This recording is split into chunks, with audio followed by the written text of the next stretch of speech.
Important disclaimer and viewer notice. This is an international broadcast intended for a mature audience, 18+.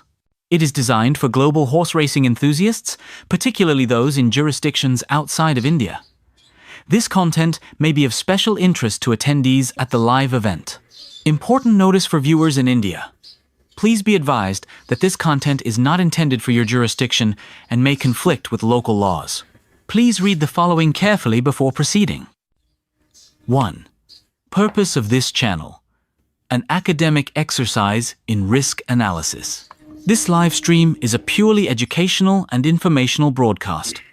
Our focus is on the academic exploration of handicapping methodologies, statistical data analysis, and the principles of risk assessment.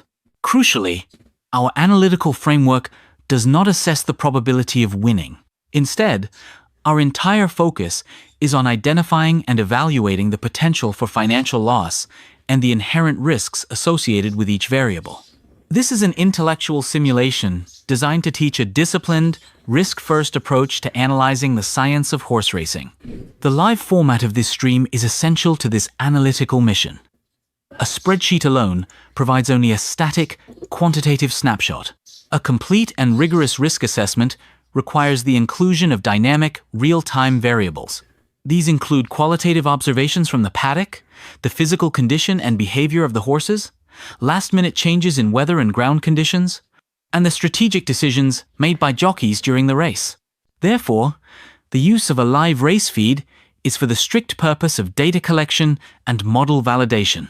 It allows us to test our pre-race statistical analysis against the reality of the live event, which is a critical part of the educational process. 2. No betting advice or inducement. A firm policy. This channel does not provide betting tips, financial advice, or picks. The content is not intended to induce, encourage, or promote any form of wagering or participation in online money games, which may be prohibited by your local laws. Any analysis is a theoretical exercise and must not be interpreted as a recommendation to place a bet. 3. Strictly independent, supported by viewers. The host of this channel is fully independent.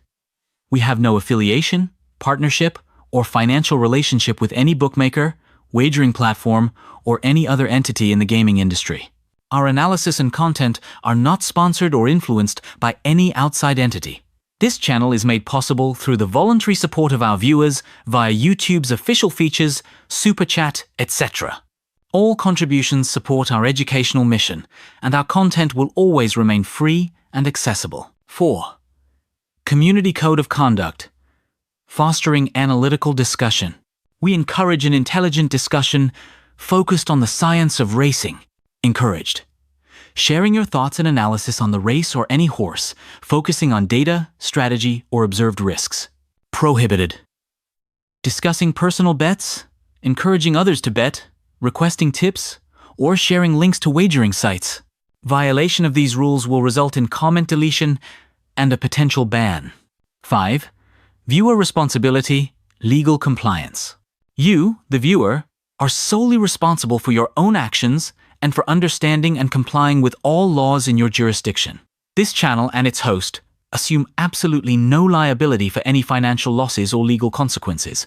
By continuing to watch this stream, you acknowledge that you have read, understood, and agree to these terms. You confirm that your purpose for watching is to learn from our methods of live data analysis and the critical study of factors that influence race outcomes.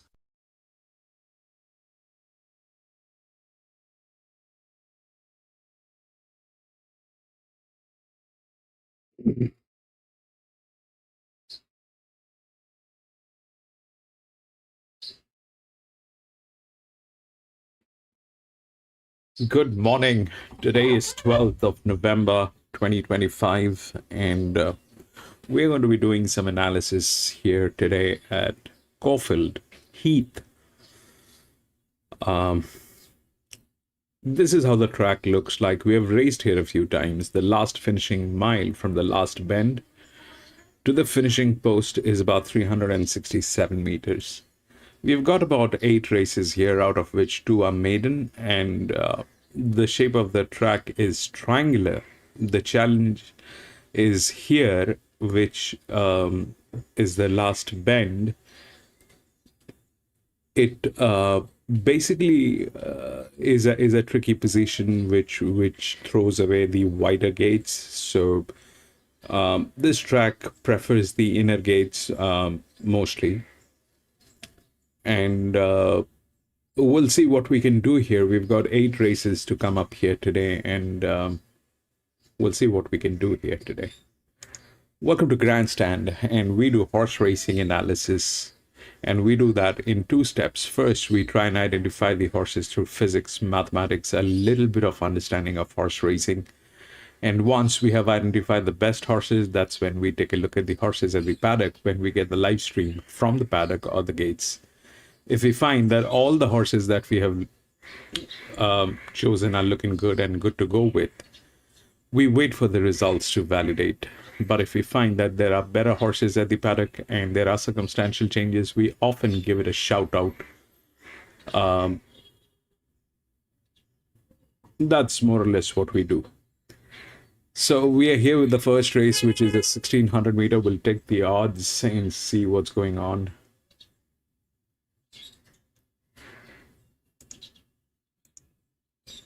$8,417.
So eight is the favorite through the FR. 8 is the highest up here, and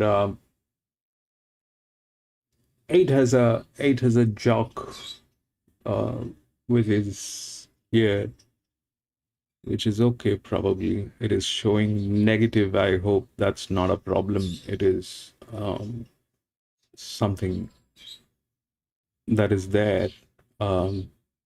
So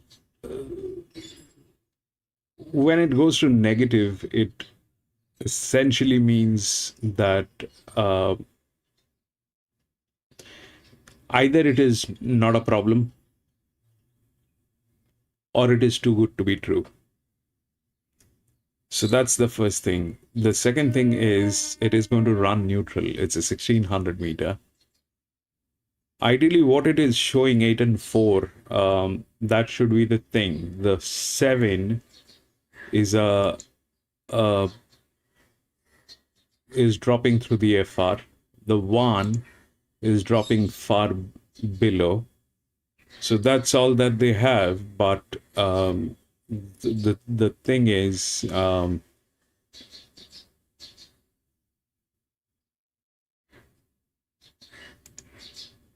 very bad.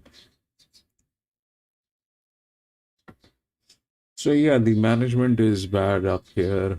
We'll see how that works. The 8 is the favorite. It looks okay for the 8 to be the favorite. That should work. 4 should get the next position. But here is why 4 is okay for the next position is because that's a 3-year-old gelding from gate number 8, which is okay. But the problem with 4 is 4-1 both. They have two races, and they have not done anything in last two races. What they are going to do today is all speculation, and things can go wrong. So I am, I mean, though the numbers are very much in favor of 4, which is there, because it is an EW, has a jock. Everything looks good, but I am sure it looked equally good in the previous races, but it did not do anything in the last two races. There's no gate speed on this particular horse or in this particular horse. So I don't know what they will be able to do. The numbers are right. We know how the advantage works and how things can work. 7 is the linear. Okay. 7 is the linear, and the problem with 7 is this, that it is with a jock who has never raced here at this particular track. But having said that, this is a 1600 meter. Okay, this is a 1600 meter, and a 1600 meter gives a lot of flexibility to the jocks who have never been here, because it is not a 1200 meter where you have to be very precise about the timing. It gives you that relaxation where they can still work on their timing, and at the last 367 they can still pull through. Whether 4 will come second is a question. It's a big question. Whether 8 will win, ideally there should not be any problem, but it is running neutral. That is in itself a challenge. When a horse runs neutral, that is a challenge in itself. We have all the right numbers, but at the same time it is running neutral. So yeah, the first one probably is the one that we want to take a feel and how the ground works and all that. Looks like the numbers are good on 8 and 4 both, but 4 doesn't have any gate speed. In last two races it did not do anything. What it'll do today, I am not very sure. The 8 is all good. It has a jock. It is probably the highest rated. The body weight is fantastic on this horse, but it is running neutral. Okay. So how good that is going to be against all the other horses is something that either it'll not be a problem, it'll pull through, it'll go. That's one way of looking at it. The other thing is it'll lag at the last 367 because it doesn't have because it is a neutral. So we'll see how it works. Okay, we will see how it works. 8 is the favorite. All good numbers are with 8, but it is running neutral. 4 has 2 races, did nothing in last 2 races.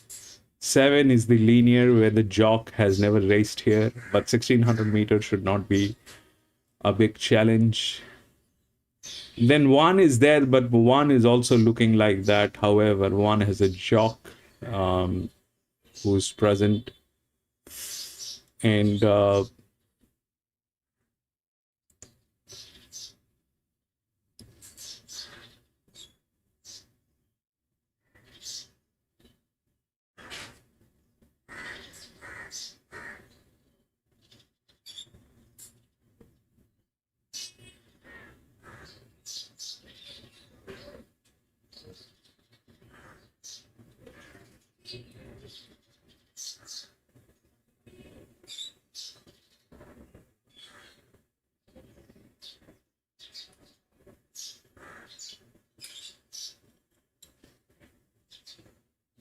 That 5 is also not bad.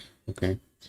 The 5 is also not bad as a jock. So we'll see how it works. 8 is the favorite. Let's see if the 8 wins. I am going to be watching the first one. It's the first one. The ground rating is soft.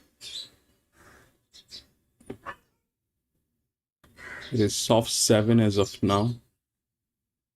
All the good numbers are with 8. The first thing is jockey has gone negative, which is either good or too good, but it is going to run neutral. So the last 367 could be something that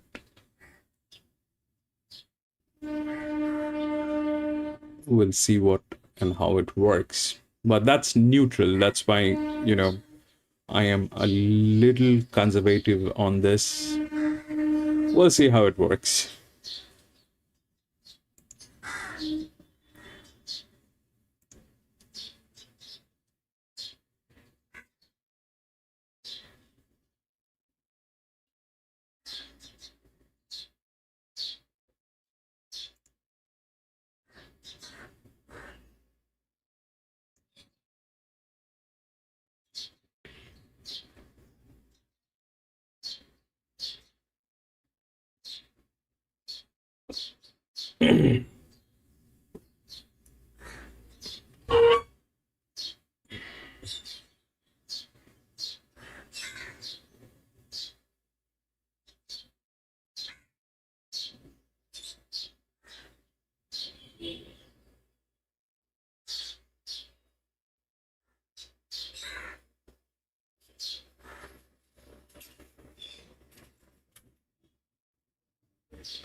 Heath, we haven't raced here for a little while. Jules is going to tell us exactly how this track is going to play. We're just going to try to, anyway, what's the lead? Yeah, exactly. It's a very long bow. Okay, so we didn't have a big sample size here at all about Caulfield Heath. So we raced the jump outs October 30 and November 5. Now, November 5, we're just discarding that because they actually ended up using the outside of the straight. There was only 5 jump outs. Obviously, they were just tick over. I'm sure what they were doing. October 30, this is the big one, 19 jump outs. Now, I know with jump outs, it's all about intent. There's not that much. So don't read too much into it, but I just wanted to see how the track played overall. 6 leaders won. Horses that sat outside the leader, again, big sample size, 6 there. Leaders back, so use that lane 1 right behind the leader, 4 of them, and either midfield or worse than midfield, only 3 of them won. So again, look, we're not using this as the be-all and end-all, but it is just some information on that heat. That's why we're starting to begin this meeting on speed and advantage. Audio punters, let's rip in. Race number 1. We've got a very, very short price favourite here, Sketch, who's $1.65. She's $1.75 in beast mode promotion. Falstaffion's an interesting runner. I don't know if it's a bit back. I'm going to give her a big price on Melbourne Radio RSN this morning. Icaro is a $7 chance. $8 for Racing Casey from the Edmonds team. Slightly to 12. And then right round to get the rest. Newcomb 29 and neck high 54. Let's get into the mounting yard for this mile, mate. This mountain yard is brought to you by the 2025 Victorian Sprint Racing Carnival. This is how we sprint. Let's kick things off on the heat track. Hutch Buster. Icaro is an interesting running here, getting to the mile at his 3rd career start once again. Yeah, he was over the mile last start at Cranbourne and he got a long way back to me, but it was a strange run because if he could have taken a position, you feel like he might have gone very close. So they've drawn well today. Can they take closer order? If they can, I wouldn't put it past him running a big race and potentially winning. Well, the owners deserve a win. They've been particularly patient. He is 5-year-old, and over the races now at his third start and the third end of this preparation. He presents quite well. He's a well-muscled horse and mature bodied, as you'd expect, given the amount of time that he has had. His coat's nice and healthy. He's quite sensible. Nick High's going to go around at a pretty big price here for the Purden team, making the trip from Sale. Jason Maskill riding. He was in the saddle first up at Traralgon. Yeah, it was a good ride. They didn't go really around the horse. Stayed inside, cut the corner. It was an inferior form line. That's the worry. So it's a harder race. Probably unlikely to get a similar run as well. And that's the concern that the market has. But we'll strip a little bit fitter as well. Yeah, fitness doesn't appear to be an issue here. He's striding out quite nicely. Interesting is by Rebel Raider, they have stretched him out to 2,000 metres before, but coming back to the mile today, he looks okay. Three's Newcomb, one of the other roughies for the Templetons at Moe. Tom Stockdale riding. Sixth at Cranbourne in the race won by Chili's last start. So comes through the same race as that Tom Wayne here. I'd like to find out from Jules later where Newcomb ranks on his sort of tennis. He's a big tennis fan. Right up. We'll find out soon enough. But look, getting back to the horse, I think he's got to improve a bit. He's been running respectably, I think, in easier races. Maybe we'll do well to run a minor spot here. Presents okay in the yard. It's just been a little bit busy at times, but it's relaxed quite nicely right now. He's strong, he's healthy, he's fit. Falstaffion's an interesting one here for big price of Michael Kent Jr. getting to the mile at third start of his career. Yeah, it's an interesting one because I know he was wide with that cover last time out, but I actually think he was in the right spot because they absolutely crawled the race. It was a reasonably tested sort of track, I suppose, to some extent. So yeah, he covered some ground, but I don't think he was in a bad spot, and he did hit the line pretty well. So it's an interesting one, and I think he'll be suited by moving to the miles. He looks like that in regards to his type, and he is out of the gear over there, so I wouldn't have thought that's going to be any issues here. He's moving nicely. He's a neat type of horse. He's been really sensible. Sky Neal for Gavin Bedgood and Jamie Mock was improved running the race won by Chili's, which are hidden these coming to the race. So if you do like some references, is probably the pick off from $13. I think it might be a little bit big for this horse, but he's going well. He's going quite well. Neat type horse, lovely attitude, beautifully conditioned too. His weight range looks spot on. He's quite a handsome individual. What about racing Casey Hutch for Jamie Edwards? Been good at her last. Well, she can go forward. I mean, we're talking about patterns. She's been handy in races over shorter, and I think if they've got the ability to do so, I think she might.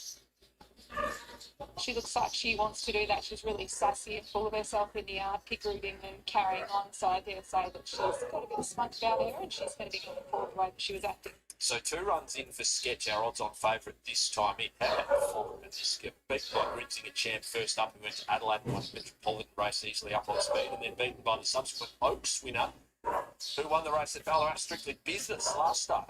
Yeah, exactly. So Sketch looks suited to the mile, brings a right forward. I mean, those horses went to another level, in particular the Oaks winner, which was up the trip. But it's got the right form around.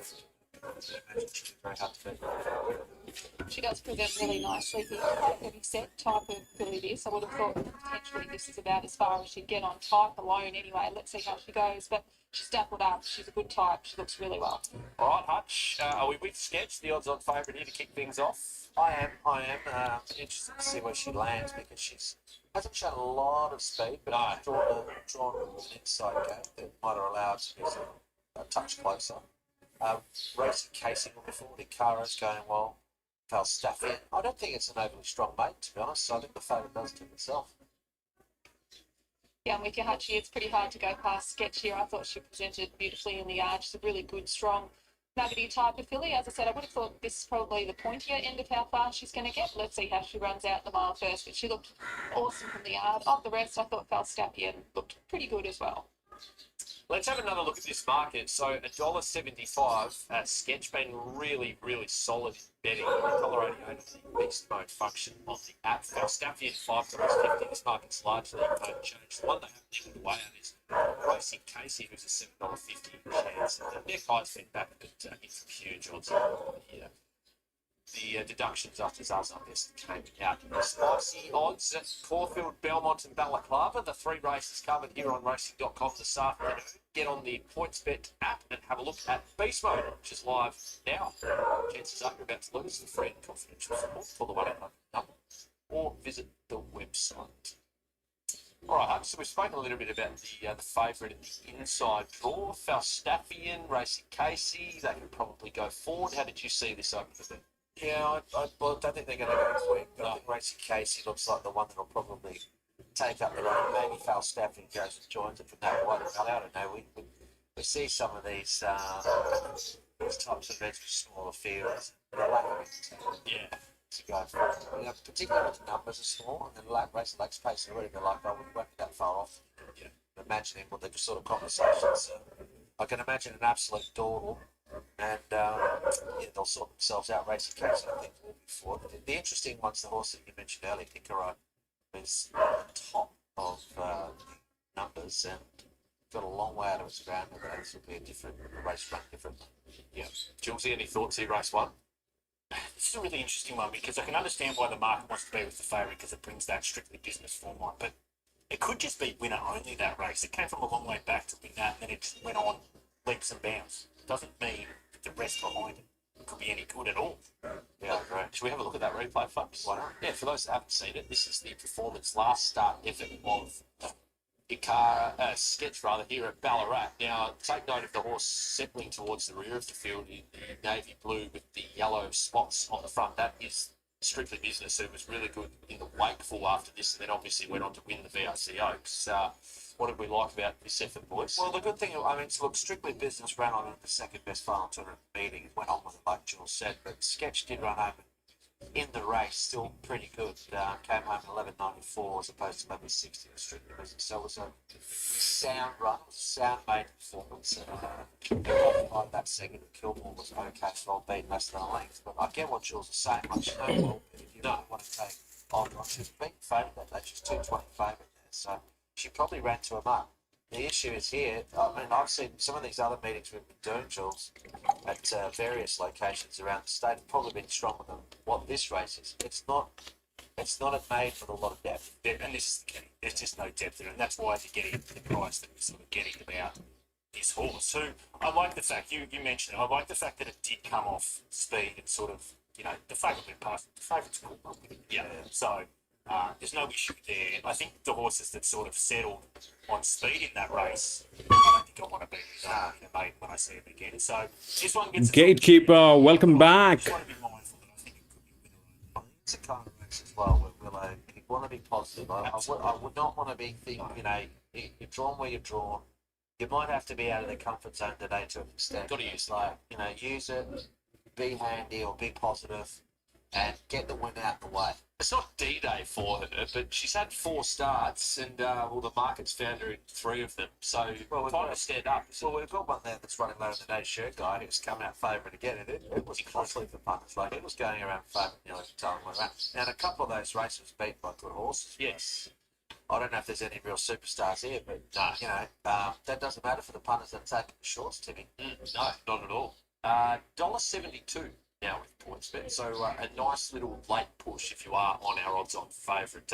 Hikaro on top for And Hanson's plays early. Is this one that you played? I have chimed in and took a little bit of the $2 available, so give it strength. Good luck, mate. All right, here we go, punters, locked and loaded. Almost completed the process for race number 1. Here's Adam O for his goal from the first on the Caulfield Heath. Back in the ruck was very strong late. Tim, hello everyone. Yeah, for the first on a soft 6. It's rated the track conservatively. Maybe slightly firmer deck than that. This is the first time we've ever been on a track that's worse than a good 4 here on the Heath. Yeah. A bit of time of racing. Racing Case is about to come forward. Falstaffian to join them, the sports bet jockey, watch late. So we've got Neck High, an issue with Neck High. It's been back down the gates, and that's the reason why they weren't bringing these other 2 horses up into the barriers. Neck High, Jason Maskell's mount will be vetted. Currently a $41 outsider of the field. Returned solid fashion at Chirelgan at the Derby Day meeting. But assessing this race is several degrees tougher. So Neck High being looked at by the vet. Falstaffian's about to join them. In the meantime, Racey Casey's moved in. We'll get a verdict on Neck High. The trip from sale today. Sketch in the meantime stands patiently. Coming out, mate. 2 is scratched. Hearing Nick's going to come out. So there goes the girth and single neck high, $41. 126 vets advice, confirmation. Neck high, horse number 2 is out. Dice back on the starts.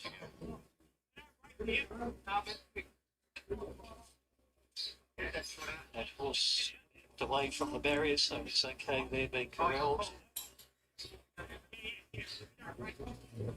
And starters picked up the button again, so I think we're almost right. Nick confirming it's a late sketching.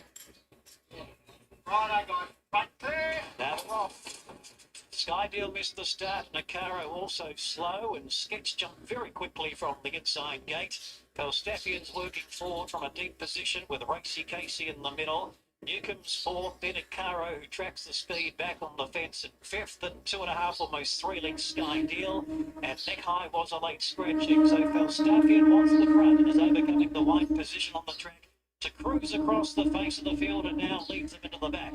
Falstaffian by 1 length, Racy Casey, and Sketch now pocketed third. Newcomb improves the outside fourth. A length away to a Caro, and Sky Deal is tacking on, so the 6 runners head towards the station side of the track. And leading the way via the 1,000 metres, it's Falstaffian just trying to moderate the speed. Does it by neck on Racy Casey. Sketch locked away third, Newcomb the outside, then a car. Here's Sky Deal making an early bid at the 600 metres. Starting to slide around them rapidly and tackle for the front. So up toward the bend, Falstaffian, Racy Casey, Sky Deal joining in. Sketch travels well in behind, just waiting for an opportunity. Newcomb underwriting, and then comes a Caro being brought towards the middle of the track. On the swing now, and Sketch is vacating the fence, coming toward the middle as Sky Deal and Racy Casey go to the front from Falstaffian, but Sketch is on the scene. 200 to go, Sketch joins in. Williams goes for home, hands and heels, now opens her up. She found the front by a length now, tries to extend on a Caro. So it's Sketch by over 2 lengths. A Caro goes to second. Sketch doing it to well toward the line, and we'll see it through by 3/4. 815. And Sky Deal was too low. Followed by Newcomb, Racy Casey, and then came Falstaffian, who's clocked in last of the 6. So Sketch jumped well, but handed up the front, ended up in a pocketed position, but was quickly able to overcome. Those That's it, days. fastener up to the bed, water toward the middle. The way she lengthened, yeah, she had the ones immediately around her, the 3 on paces covered, and it was just whether something from the back might be able to run on. And Caro, like its Cranbourne run, has made good ground at the end of the.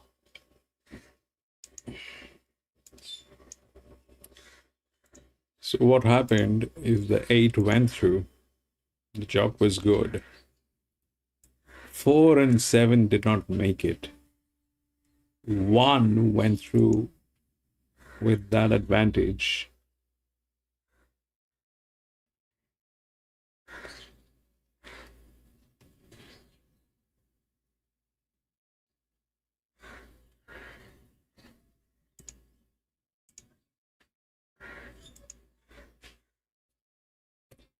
And then came in 5.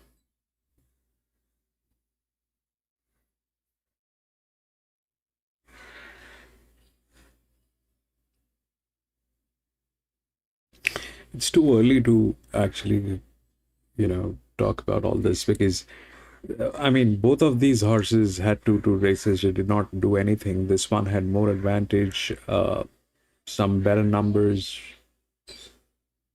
The jockey was definitely better here. And the gate was an inner gate. If this gate is difficult for a 3-year-old gelding, it's a maiden. But if this gate is difficult for a 3-year-old gelding, God bless the 5-year-olds in this track today. Anyway, we will see how it works. We'll go to race number 2. 4 and 9 has been scratched. We have scratched 4 and 9.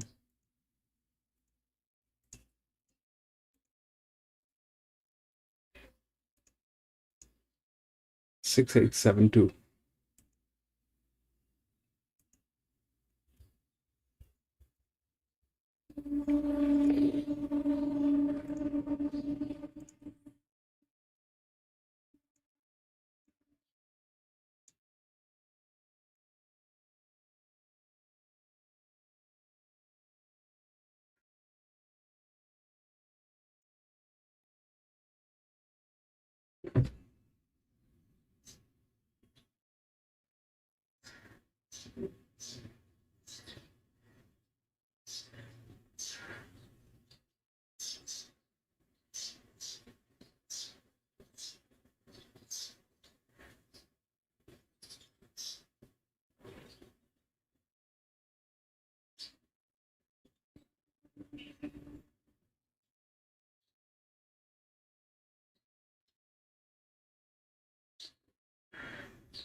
So the 6, okay. The 6 looks okay. The 8 is questionable. Like here, the 4 was questionable. Here, the 8 is questionable because too many things. Firstly, the handicapping on that jockey is not the best, right? The best handicapping is probably 6, then 7, then 2, then 8. However, 8 is a better horse. But if we consider that to be pressure,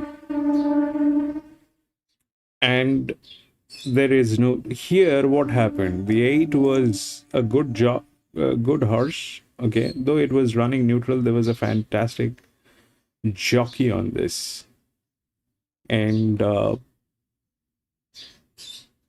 here the jock is here on this 6. Okay, and the 7, I doubt why. Though the numbers are good, that is okay, but it is a colt, right? And the colt has never been ridden by this horse. Sorry, this jock. The 2 is okay, has advantage. The 1 which has the highest advantage is absolutely in a disastrous position, and that's anyway the EW. We have a base on this which is very strong on this horse, but that's a colt. I don't know whether that'll actually work because the jockey has no records with this horse. I don't know if that'll work. The 2 is a running neutral. That's that. But there is so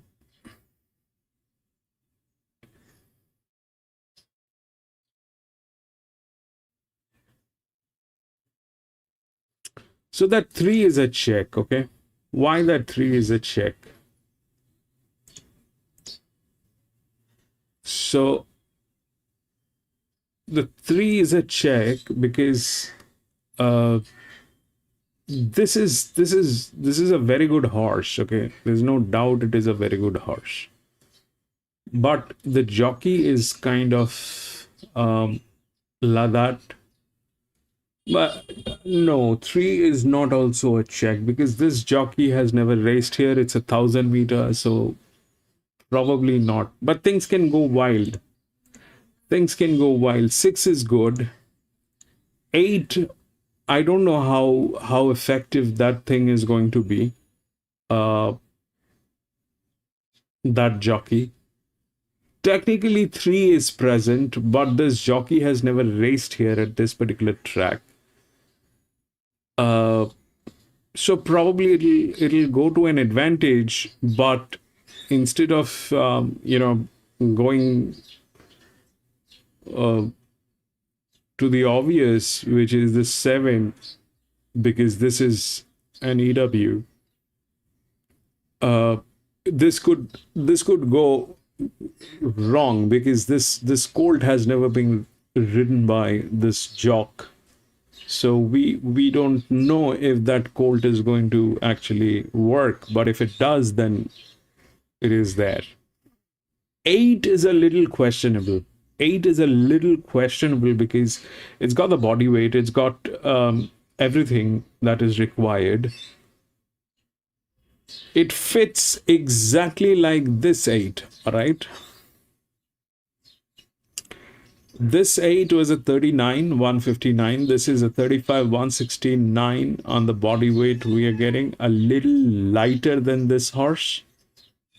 And rest everything is more or less the same, but the problem is the jock. So I don't know if that jock is a great idea here at this particular track. Because the horse is definitely good, but I don't know how good that jock is. So that makes 8 a little, dicey. And through the numbers we get the 7, the 3, but the jock has never raced here. So obviously it'll go to somebody else, probably here, there, everywhere. But more or less, 6 is looking good. Now, how things can go wrong? How things can go wrong?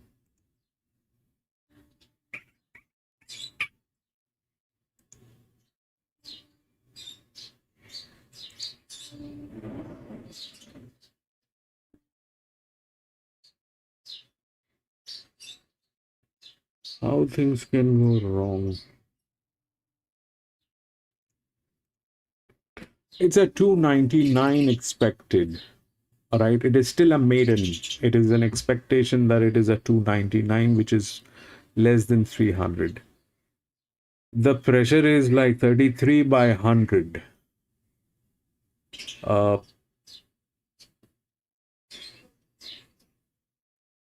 Ideally, it should win with the pressure. That's something should happen. Today is Wednesday. It's a midweek. The expectation it is a 299, which is good. The difference is huge between 6 and 8. It is a huge difference, and then obviously this one gets into picture, this one gets into picture, the neutral gets into picture. All of them, they get into picture because the 8 is welcoming all of them.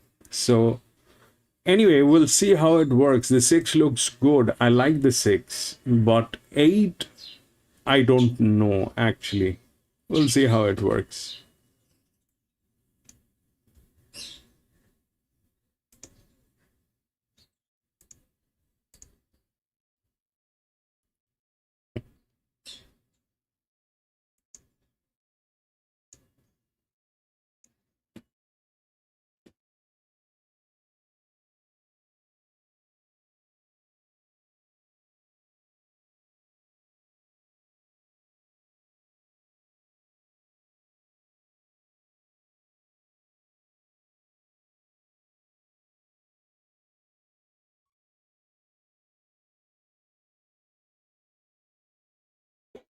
And that generally doesn't happen, does it?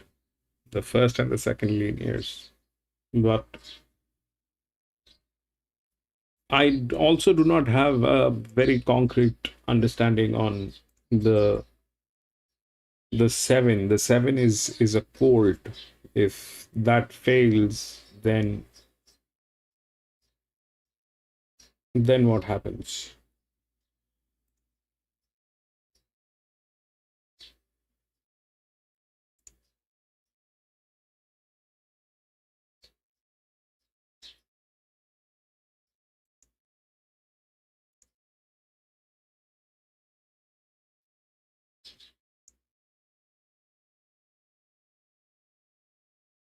I'm going to be back in a jiffy from the washroom.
Okay, I'm back.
Sorry about that.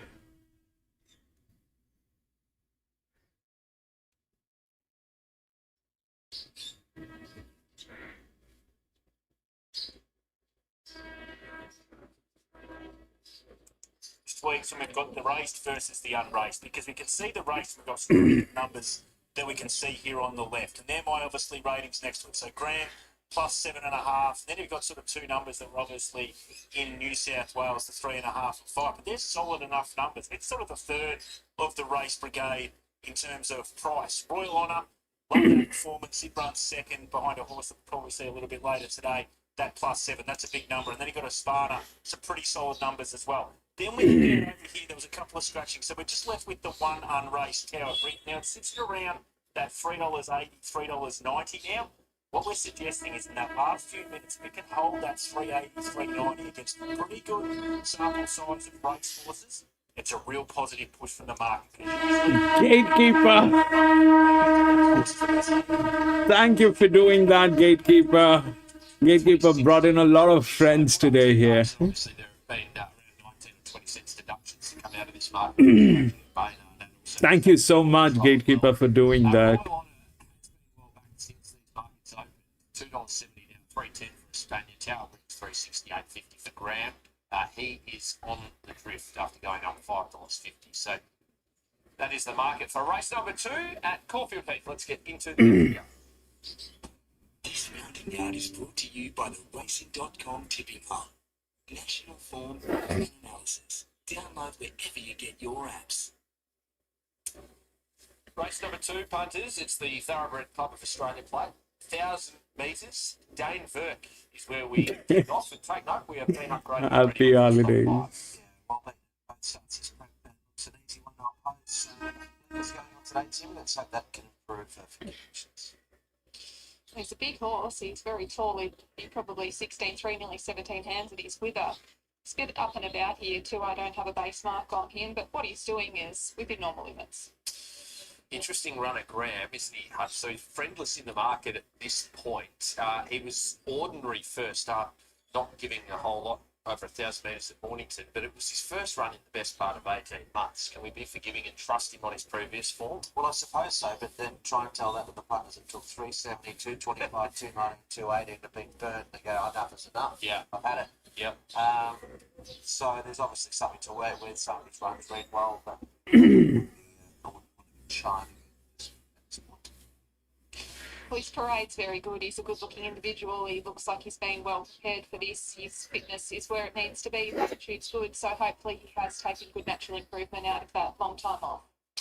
Next horse to have a look at in the mounting yard is Longreach Drover. He's a tag lower colt trained by Frankie Stockdale, who went to Gawler last start and ran well in what might be a pretty handy race behind Street. He's actually run well in his last couple, this horse, but the thing is, they've been easier, mate. They've been, I don't know if there's been the depth of what he's lining up against here, but his race fit, you probably won't get the same sort of run he got last time. I mean, he box seated the other day. He's not going to box it here, I wouldn't think. But yeah, there's something to work with. There's no knock on him apart from his suspended easier races, and he's going to need to race fast. They all will really, won't they, of the raced brigade. He presents okay. I think that he's quite a scopy type horse. He looks to me like he'd probably get up over further, but interesting to see him kept to this sprinting distance range for today.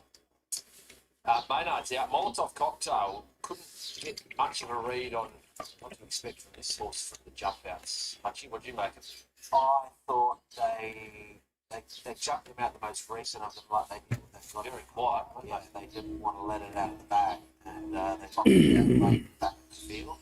And I think earlier when we were doing that little interview with Amy, some place in the background having a little walk on the track, so you'll find out where he wants to be. He's got to start. No, he didn't run it. I don't think the horse it's going well.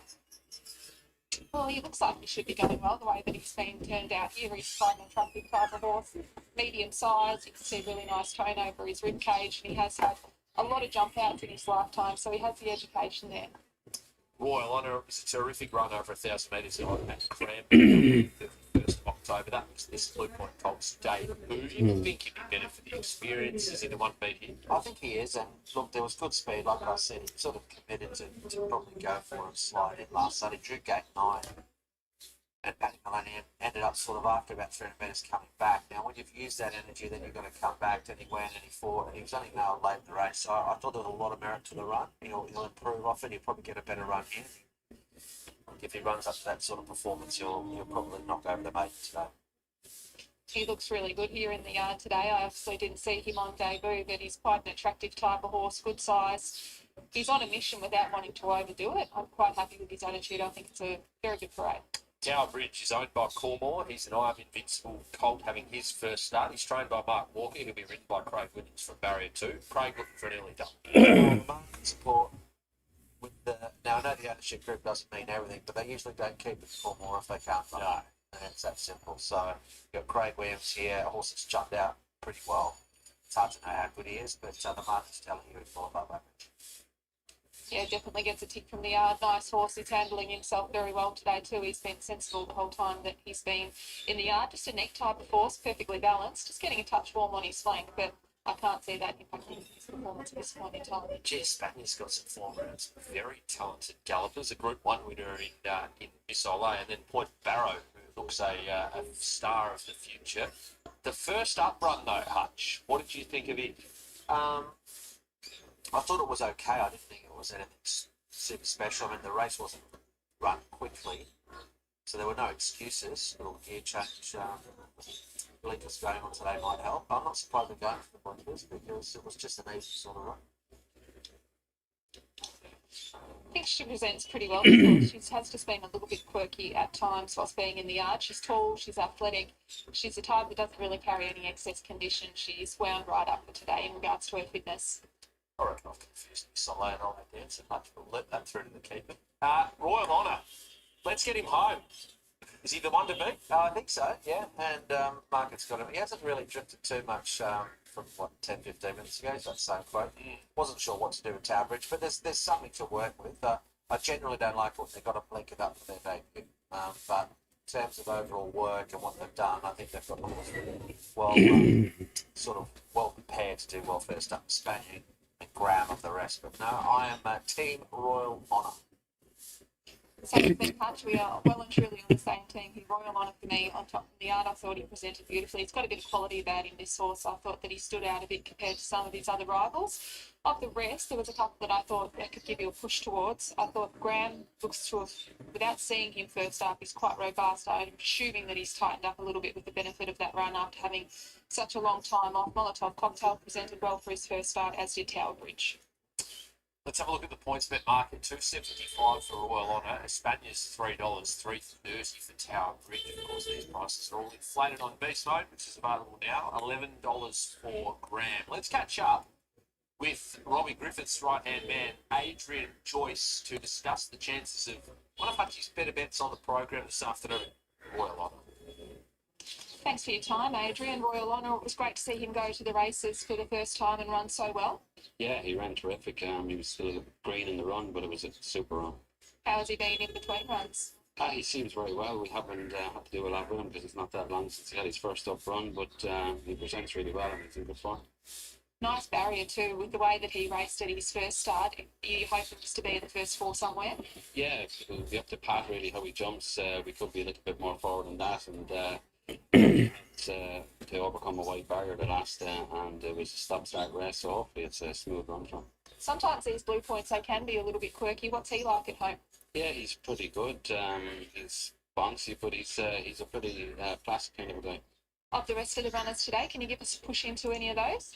Mr. Magnus, first up run, he's tried up well. He'll improve a lot from the run, but he's in good form. And Queen of Tuscany's in the same boat. She's only had one jump out, so she's going to improve a lot from this run as well. Is it Queen of Tuscany where the owners come with the kids dressed in their colours? That's right, yeah, they're really big supporters of her, and they get a good kick out of it, yeah. Well, hopefully she can do them proud. Good luck here, Adrian. Thank you very much. Yeah, great to hear the thoughts of Adrian and Joyce. Certainly a lot of confidence from the camp regarding Royal Honour, who is our $2.75 favourite. It's a good betting race. The market says there's three that can win it without shocking. They are, of course, Royal Honour, Espana, who's second up, and Tower Bridge, who's the really interesting runner. Julesy, is Tower Bridge holding his price? Yeah, it's solid, isn't it? So holding that sort of 330, 340 with PB. So, look, we speak about this a lot. Usually from now onwards, maybe until these gates open, they get spat out, but it's still rock solid. So, and no knock against, say, I think that number was really good, Hutch, that way. It's a tricky little race here. Yes. Yes. But that said, I have enough to do with the horse race Yep. experience. Yeah, it is the second linear should get placed. Should get placed, gatekeeper. At a big price for this. Should get placed. Yeah, so interesting. Just very like sort of 340 back out to around that $4 mark now for Tower Bridge. We read much into that, Julesy. Yeah, so right now it's getting right back in. So, and which is what we always know. So do not get too upset if you want to be with the first starter, because that's just understandable. In the last 60 seconds, bigger teams have the numbers for the race. They're solid numbers. So, yes, I'm not surprised this happens, but it doesn't mean it's first starter can't. Actually, it is a it's a very strong expectation on 6. It's a very strong expectation on 6. Put it this way, I hope that works. yeah, yes, that's sort of set up for it. But he's drawn 4, so you've got options there. Either outside or long. You probably expect a horse like Graham to maybe take up the running. Potentially, but good race. Yeah, it's a handable race. I mean, I think there's a couple of nice ones there, but the debutant actually showed pretty good speed. Absolutely, yeah. And that's worked. So, but I mean, the Spaniard's another one. I just hope that. I mean, the barrier was actually a good reason why I like this horse even more, because it just is in the right spot to begin with. So, you really should be finding the right spot to be from there. You don't want to be giving away your advantage from a gate like this, which was so hard in the market. That's what we always talk about. Make it a high percentage play by doing everything right in that first 100 metres. Fingers crossed they can. Good little rally here for Espana, almost going to jump equal favourites here with Royal Anna. So been 320 into around $2.80 or $2.85 with points bet just in the last minute or two. Royal Anna Honour's been rock solid, and Tower Bridge, as we've said, the one on the drift side, 40 now. Let's head to Adam Olzanski for his call of race number 2 is with Espana on top. Yes, one well since. That was, in fact, from Ballarat with motorsports running. Well, last Friday night. They're coming into the gates. Now here's Denneberg, blinkers on, outsider of the field. Long-reach Dryberg's been all over countryside. Walgett, Caller, French rider. The Holton Leboeuf takes the right.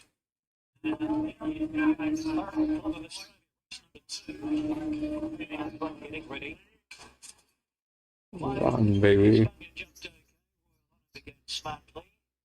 Straight up the back now at his speed, trails 6 lengths. But it's Royal Honour and Espana who lead from Tower Bridge, improving third, and Graham around the outside. They'll followed by Molotov Cocktail, who's back for the running rail. Long Reach Drover is next. And about 7-8 lengths to Denneberg as they approach the 600 metres. Royal Honour controls it. It's Royal Honour a half length to Espana. Graham out 3 wide. Molotov Cocktail trails the leader on the fence. Tower Bridge in the middle. Here's Long Reach Drover being edged along towards the outside, and 5-6 lengths to Denneberg. So Espana now moves up strongly at the top of the straight. Espana went to the front from Royal Honour. 2.5 lengths to grab. Tower Bridge just whacking away, but it's Espana. 150 metres to go. Edging away. Espana's opening up. In second, Rule on it. Graham tries to run on, but it's Espana. 826. Graham got second. 826, gatekeeper. Brilliant. 8267. Espana, the filly of the field, has beaten the boys. Logan Bates for Lloyd Kettywell. And after running consistently right throughout her career without a win to date, she's now on the board. We saw some Metro placings as a 2-year-old. She was able to sit outside one of the other leading chances. Quickly got the better of him. And Graham from the 3-wide line came on steadily down the middle. They left Tower Bridge in behind. But it's Espana, the Billy Bay capitalist, came out of the what looks to be a strong race from Ballarat that's now provided a couple of winners. Motorsports, the second place horse, and now Espana. She appreciated having tactical speed, putting herself into the race early, and then still having plenty left for the end. It's 8-2-6-7. So what happened here is that the body weight actually worked. The body weight worked. Low pressure, high body weight. That thing worked. Though the jock was a little dicey, but it kind of worked. So what's wrong with 6? What is wrong with 6?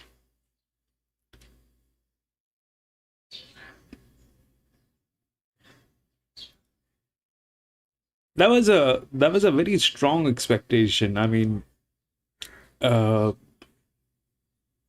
I don't want to pull up the other races right now, but when it is like a 33 by 100 and you're getting a 299 expectation here, that is a little it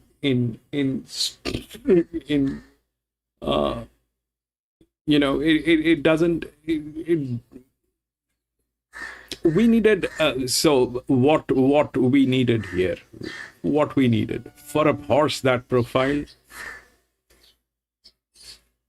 a 299, we needed about, with one race, we needed about 100 here, 150 here, but that was not the case.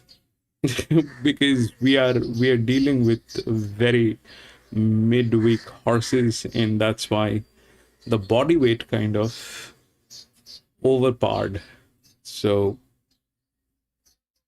the pressure was not adequate, the body weight went through. The 7, I had a doubt that the 7 will work because that's a colt, and this colt did not have any relationship with this jock. Wherein the 2, this was not in a position. We did not know how good the advantage on this side, but the 2 actually went through. The 3 was not in a position. Why? Because the jock never raced here, so that went through the second position. And then generally it is never together. Generally, then they're not together. Either 6 wins or one of the advantage comes into place, and then 8 comes in. But here the question was whether 6 or 8. I like the 6 more because the 8 had a negative leverage, but with that negative leverage came in the body weight, and it just ruled. Everybody thought 6 will win, but anyway, that's how game is. We'll go to the third one, which is again 1,000 meter.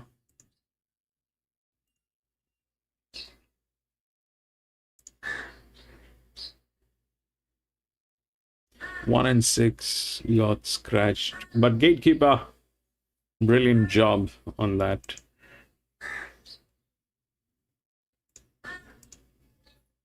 3859.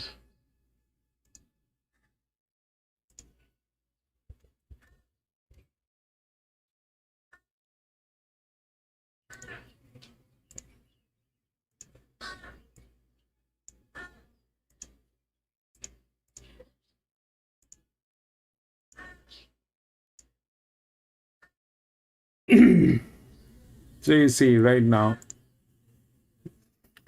this was a 299 with 33 without body weight. This has adequate body weight, and this is a 283 with 141 and 394 here. That's the linear. But with that linear comes in the issue that the jockey handicapping is, with that pressure we needed one of the orange guys, but we have a green guy on a pressure line, so that makes it dicey. This is good, but why it is not the favorite is because of the jock. Okay, so 3 is the largest in a drift, and that they are usually a queen, but for that to work, the 8 has to win. The 8 has to win or come in second. That's the right odds. The odds are right. It's either this, that the linears with pressure will win, and then an advantage like this one, which is here, will get there, or that's how it'll be. So right now, what are the scene that we are facing here is this is body weight with zero pressure. Generally that doesn't work. 8 with 141, this is a linear, fantastic. 8 should have won, but the jockey handicapping is like that.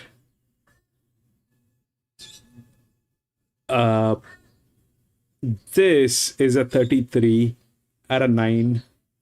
We have a 33 at -12, which is this. There the jockey is not a problem because this is a negative advantage, so that is good. Now, if we look at the 8 came in first 2 weeks ago. 2 weeks ago. It's a race where things can go wrong. Things can go wrong. Why? Because 1000 meters zero pressure, so this was a zero pressure, okay?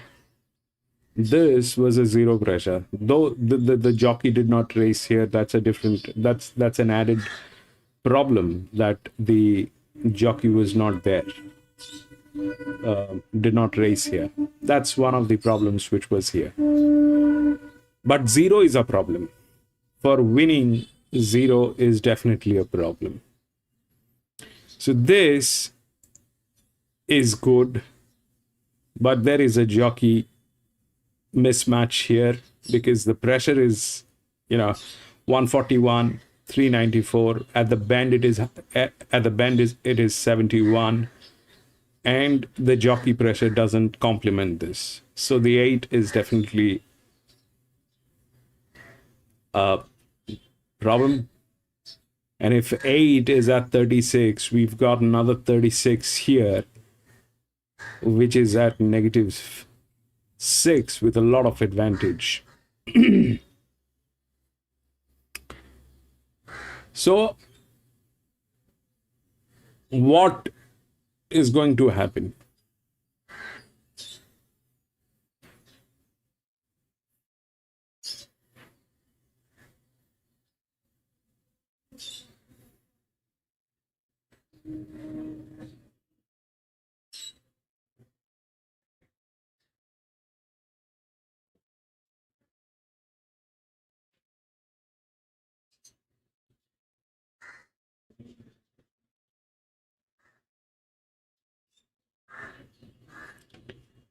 So there are quite a few things that might happen. So I'm still not over with the, my mind is still stuck with the Flemington and the Melbourne Cup Carnival and those horses. Now, if I have to go with this, I'd probably wait. I will not go with this. Why? There are too many things. There are too many things that can work. So if we look at the jockey, all right, then the 5 comes on top, which is a 6-year-old gelding, 1,000 meter. No, it'll not work.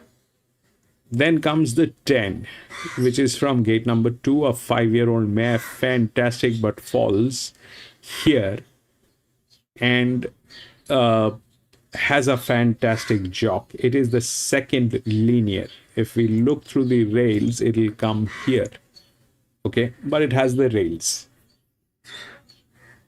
It has the rails. There is something not right with this horse. What I'm trying to say is there's something not right with this horse. But when I'm saying not right with the horse today, it's a midweek, and we just took a hit here. Why we took a hit here is because that was an over expectation from this horse. The expectation was too much. That was too much. The 7 definitely had an issue because the jock never rode this horse, which was a colt. And this is a over expectation. This is probably right, the 8. But the problem is the jockey. That pressure, that jockey, I would never go with that. That pressure, that jockey is the last thing under the sun that I would go. If it wins, it wins. But I am not going to go with this. The 3 is all good, but we needed either an advantage or we needed see, the body weight is right, okay? This is huge body weight. It is also the highest rated. So was this one. If you take out the difficulty, this stays at 33. It'll fall. It'll become 31. But for a 31 was a low pressure, it went through. Here, if we take out, there's no difficulty that needs to be taken out. It'll all add. It'll become something like 40. 50, 51. It'll become like 51. It'll become a very high rated horse. That's what it'll become. This is going to be 35 and then 4, 39. So approximately 39 to 33. That's like that. But the jockey is a mismatch. That's with these 2 horses. 0 pressure winning is something that I don't know. The next in line is 5, which is here, is a 6-year-old gelding, which is the 3rd linear. Okay. So what might happen here is a very, very weird thing. That is also from gate number 11. A 6-year-old gelding at Caulfield from gate number 11 is no. With that pressure, I mean, if it works, it works. But I am not in favor of that. Then this one is again a 0, which is the 9. Might get a place, but winning is again difficult. 7 is an advantage, should not win, is a place. This one has a jock, 11%, falls to 31, doesn't have the rails to win. So the one that actually draws my attention is the 10. The one that for win, the one that actually draws my attention is the 10, because that is 32, has a jock, which is a very good jock on this horse, but it is not in a great shape. It is not in a great shape. So do I want to risk anything on this? No, I don't want to. Do I want to risk on 3? No, I don't want to, because that's weird. Okay, that is weird. The 8 is fantastic. If it wins, it'll win because of what it is. And the problem is jock. That pressure, that jock is a problem. So if 141, we needed one of the orange guys here on this. So we don't have that. We have a green guy. This green guy is good for low pressure horses. The jock is a good match here also. It is a good jock, but then again, it is a zero pressure. Zero pressure will have problems. Zero pressure will have problems. That is a little over expectation. That is something that we have seen time and again. I mean, if we pull out races, there are multiple races where we have seen this thing happening, that zeros don't win. Zeros don't win. If it is a zero pressure on that horse, it has to be a very, very unique kind of a situation, which, I mean,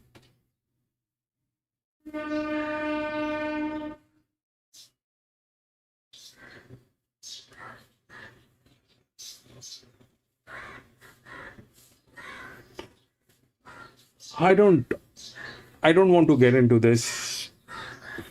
The 8 is good. A linear should win, but the jock is very, very difficult jock on this horse.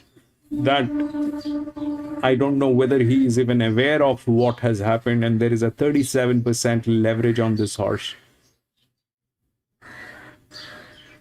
So that is difficult to believe. The others that are there is, like I said, the 10.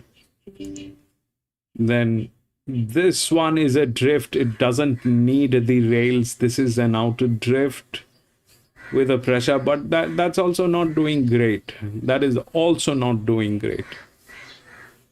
But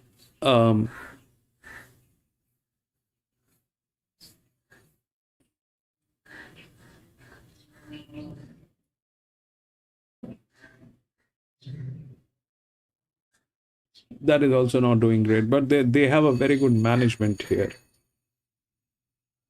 They have a very good management. I don't like this race. This can go wrong. I will this is so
This is the largest outer, okay? This is the largest outer and it matches here, but it is also a negative leverage. That means it is a drop in class. So things can go wrong. Things can go wrong. I'll be out of this. There's a lot of possibilities in this one, and there's no I mean, the clarity is this, that the odds are in favor of this, and why that is happening is because of how this thing looks like. All right, this is like 2, which is like that, then the 3 is all good to go. 5 is from gate number 11, 6-year-old gelding. Ideally, then after that 4 should have been the 4 should have been the one within the odds, which is not there. So but the point being is, the win bet is based on this, that this is a 28 and this is a 46, but this 46 is also with a 0 pressure, so not a great idea.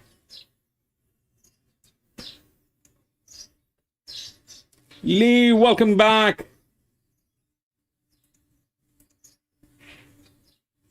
2 did very well. Yeah, like I said, this thing can go wrong. I don't know which one did very well, which one did not, because I'm the only thing that I look at is how they're placed in this particular race. And when I'm looking at this, it is not giving me the right feel. Here I had I thought that was a little over expectation. I thought it'll pull through. I mean, it's a linear. The jock has been on this horse.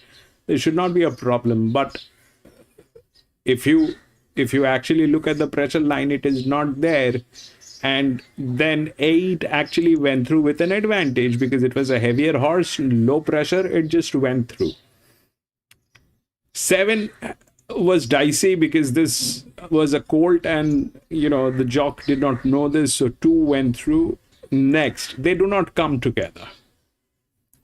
Here the 8 is a good one. I mean, my heart says that I should go for 8, but my eyes also says the jock is kind of not rightly handicapped on this horse because of the pressure on this. That's the first thing. 3 is good. There is no problem with 3, but it's a race. And at the end of the day, you will need 1,000 meter. You need either advantage or you need some pressure. If it is 0, then it is, I mean, for a 0, I am not in. The 10 is a check, which is here. It has a fantastic jock. It is the second linear here.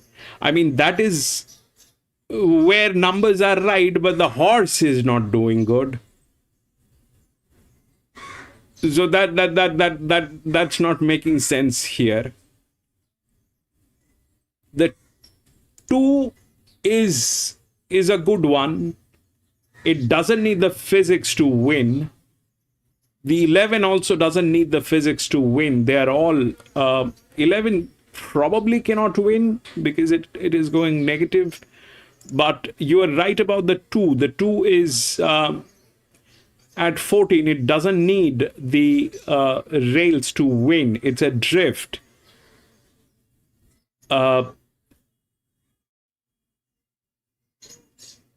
Maybe they have a very good management.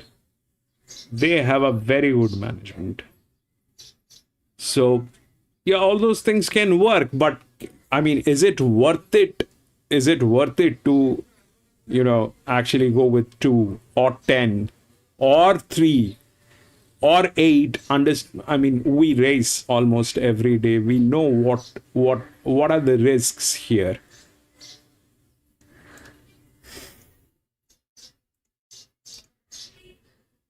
If that happens, it's well and good. If it happens, then it is well and good. But is it worth it? That's the question. Not for me. I will not go with it. Well, the concern that I've got is that, as we know on Cup Day, like, there's two factors here. Cabot got a very soft lead and also had the pattern on side. But it was a nice win. It was a really stylish performance. And, there's going to be improvement to come out of it. But that's what you have to temper that performance with, just a couple of factors that were really on side. He's a very professional young horse, this. For a horse that's only having his second day at the races as a colt, he's been a really good boy the whole time. Just tucked his head, parading perfectly. It's a nice type too. He's got a little bit of quality there. Hey, speed. Big Sean's unlocked one in Maryland's edge here. She only knows one page. And look at Big Sean. He's actually there in the front row. Got the suit on. He's looking $1 million. Yeah, and this horse has been back a few times as preparation too, and they've got the cash. Looks like they've had another crack again today at $6. But yeah, look, I think she's been racing well. She'll be there for a long way. Yeah, she's healthy and well, this mare. She doesn't carry any excess condition at this point in her preparation. And once again, like a few of these, she's very fit for recent racing. Under my thumbs, had 2 runs in at Ballarat and Geelong this prep. Yeah, I think it was I don't know what happened on Saturday, but it was awful in the last 100 metres. It was very, very disappointing. So, started $11, started favourite first time at Ballarat, couple of grounds, okay, probably a forgive run, but I couldn't be forgiving on that last run. There's 11 and back to 1,000, but gee, irrespective of that, I thought it was disappointing. Gee, she's a big mare, this horse. She's very, very tall, just getting a little bit up and about here as they're circling around us. Conditions good, lovely, healthy coat. See some dapples starting to poke through. Shamrock Bay down the bottom of the page, horse number 11. Do you give this gallop any chance whatsoever? No, out from restricted 56 races and racing well, fit, another speed influence. Even the form by 56 levels hasn't worked out that well from Terrelman, so maybe making a case there. Good luck to connections with her. She's been presented in really nice order. She's moving well. Her coat's lovely and healthy. It is just whether or not she has the class to match it with some of these.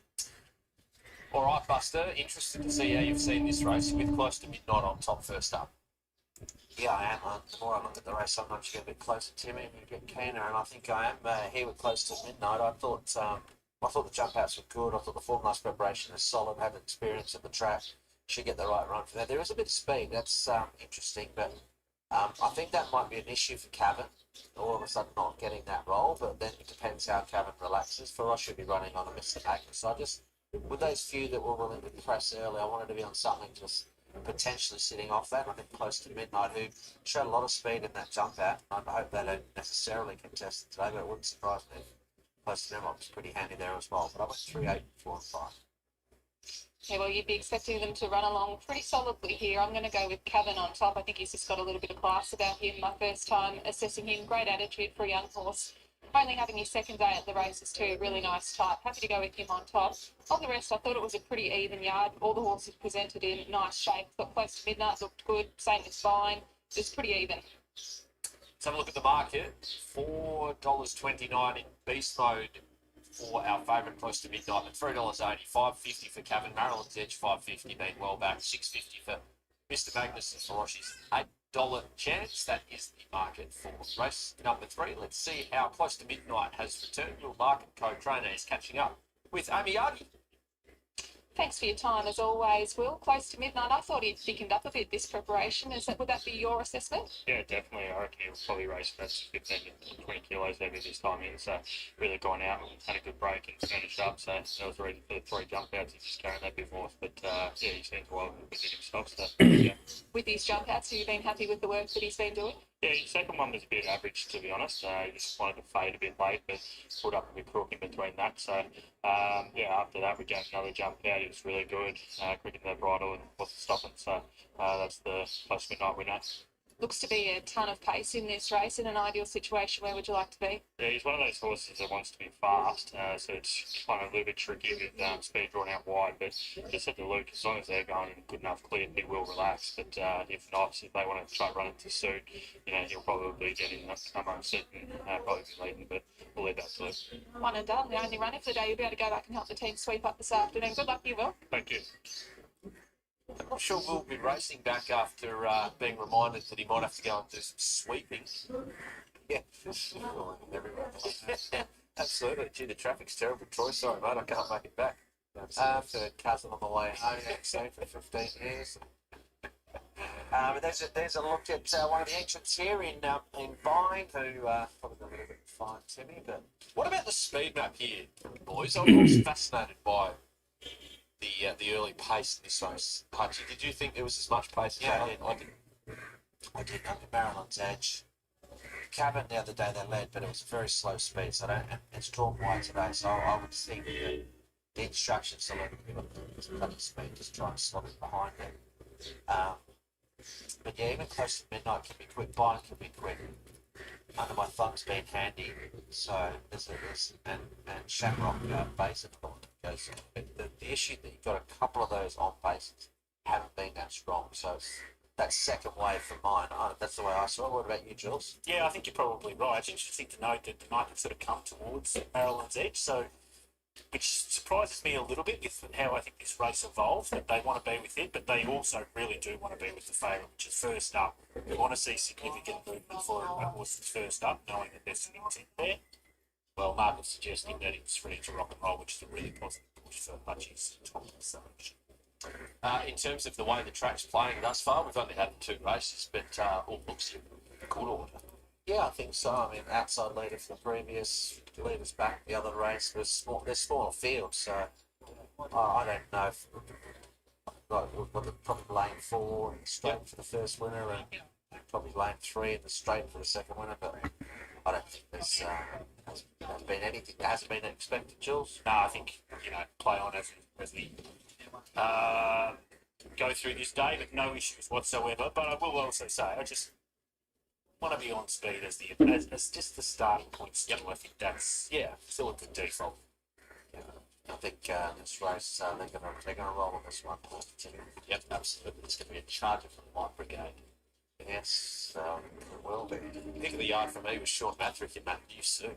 It was a sharp. It was a bit sharp, Sean. What do you think he'd say? We ask him this every day. Every time he has a runner on Wednesday, what do you think he'd say in the pre-race? What do I think he'd say? Something along the lines of couldn't believe the problem. And they put up 17. Yeah, well, exactly. And you know what? He might be right. Let's hope. Good luck to you, Shawnee. Good luck to everybody getting involved here close to midnight on top for our race caller, Animo. Here he is. So close to midnight, riders in the stalls. Under my thumb goes up. There's Maryland's Edge, one of the pace influences. Shamrock Bay, she only goes one way, and that's going hard early. She didn't go very well here. Defeats last season. There's Mr. Magnus. He's a back marker. He's also run well here. Just whether the way this race maps, with the pace, the likelihood the race is going to stretch out, whether it's going to help a back marker get into the event, was my question. Watching him late, he'll be very strong. Cabin may not get the same position in running as Bendigo, but of upside. Ben Willem, JD Hayes trained Galloper. Here's evidence. Winning form. And this is race 3 from the 1,000 metres. Mr. Magnus goes in. Oh, one's very restless. Happy? Close to midnight, it seems. It's now back on all fours. Okay, very sturdy, it's gone up again. Close to midnight, not happy. Okay, right. On a cheeky seat again. I think we're right. They're on close to midnight, only began fairly. Mine was slow. There's Shamrock Bay, she came out flying, leads Maryland's Edge. And now close to midnight gets going into second. 11.5 to Imminence for Roshi under my thumb back on the fence. 2 lengths to Cabin slot again, then Bine and Mr. Magnus last. After 300 metres, Shamrock Bay, she controls at 3/4. She leads from close to midnight, now getting up on her outside. 2 lengths Maryland's Edge getting a good trail. Under my thumb back on the fence, Imminent slides into it from Feroci, and then Kevin by Mr. Magnus last. 400 metres to go, Shamrock Bay, she scoots around the corner, close to midnight now, called upon, Under my thumb gets a run, then Marilyn's Edge is under the whip, Feroci's now in the clear, Imminent's down the outside, they're stretched across the track, Bynes looking for a run. But here's Feroci, and Under my thumb going to the front. Mr. Magnus late on the scene. Byne gets clear. It's Feroci. Mr. Magnus is flying. Mr. Magnus from last week. 5. Mr. Magnus beat Feroci. Byne was third, and they'll followed by Kevin running on. Eminence was next. Under my thumb. All the off paces knocked out. Close to midnight, third last. Marilyn's Edge, second last. And Shamrock Bay, she's finished at the back. Mr. Magnus has come with a wet sail and 5, 4, 2, 8. He's run well here in the past when he had to go through the field and got home in a defeated position, but today he's come to the outside, wound up. The front runners all fell in a hole at the 200, and it was those ridden more conservatively who've come into the race. Feroci got clear and looked like she might be able to win the way Shane got off the back of the favourite close.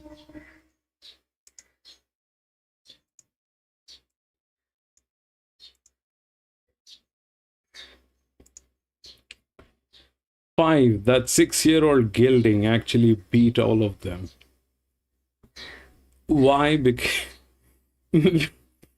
Because that was not something that works. 8 had the issue with the jock. 5,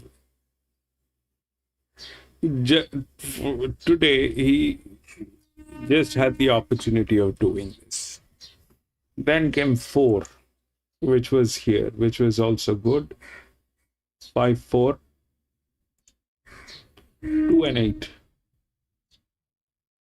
2. The 2 actually got there, the 2.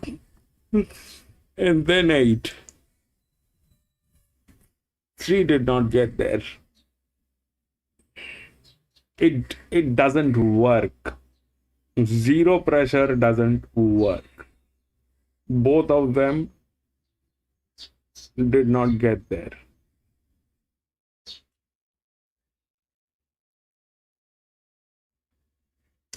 I mean, who would want to risk it on this? It had the physics today.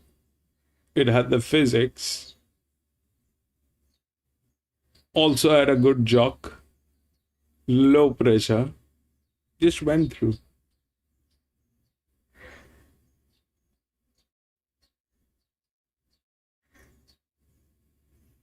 Then the 4. The 4 was not in a position to win, but it got a place, which is here. The 2 also beat the 8 and the 3.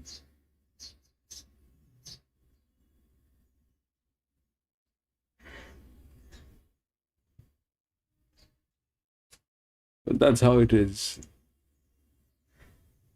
We'll go to the next 4.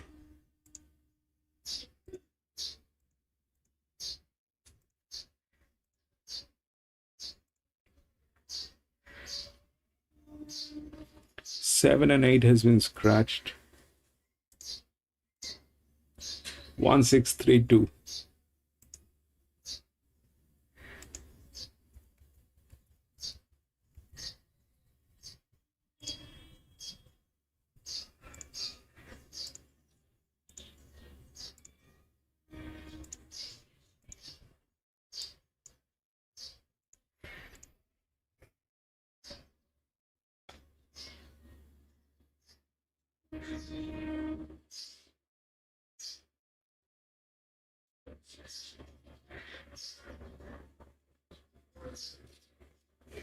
So 2 is back to the same problem here, what we had on this 7, all right? It's a colt, and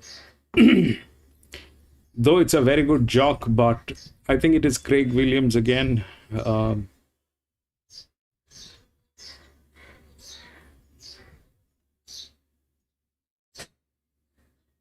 No, E. Brown.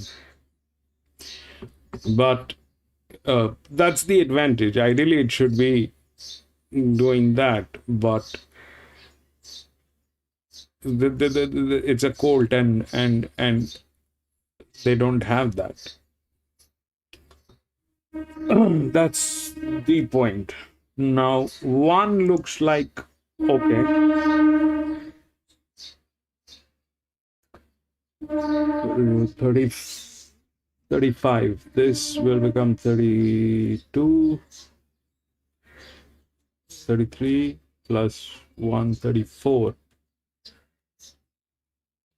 34. Body weight.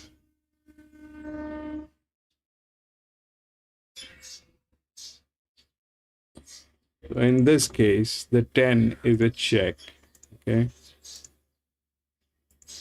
The 10 is a check. Why?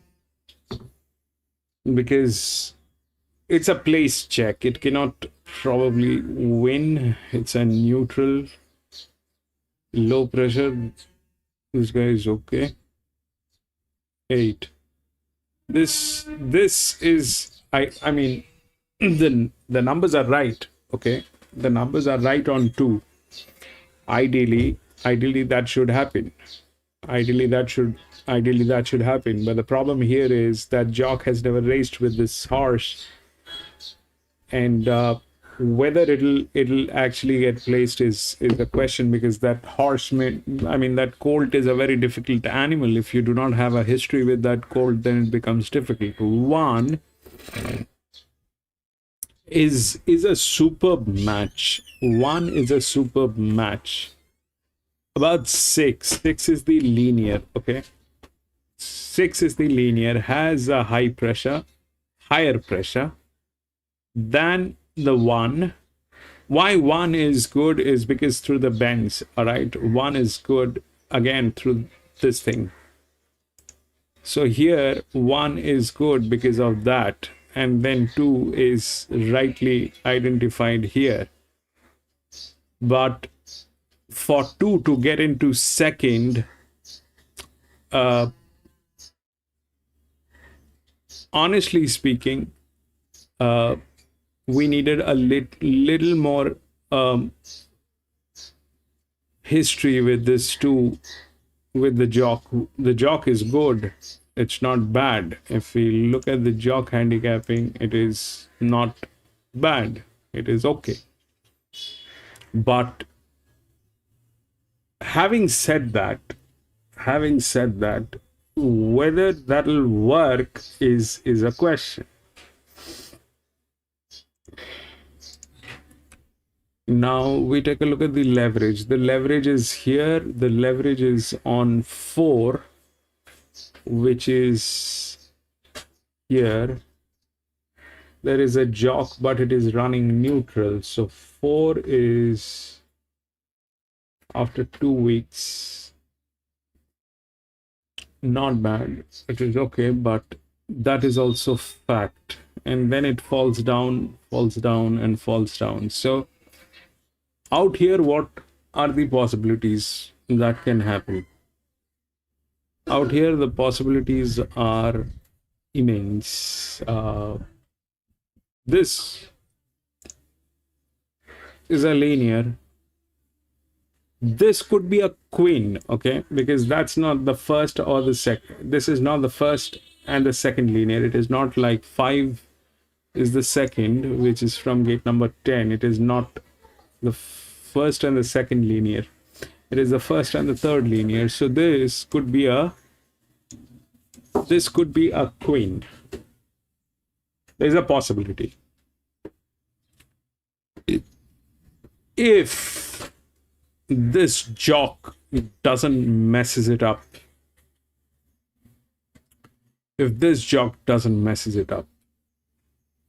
because that jock is a questionable jock. If that's a pressure, it's the same thing. If this is 394, that is definitely a mismatch on this jock. It generally doesn't work like that.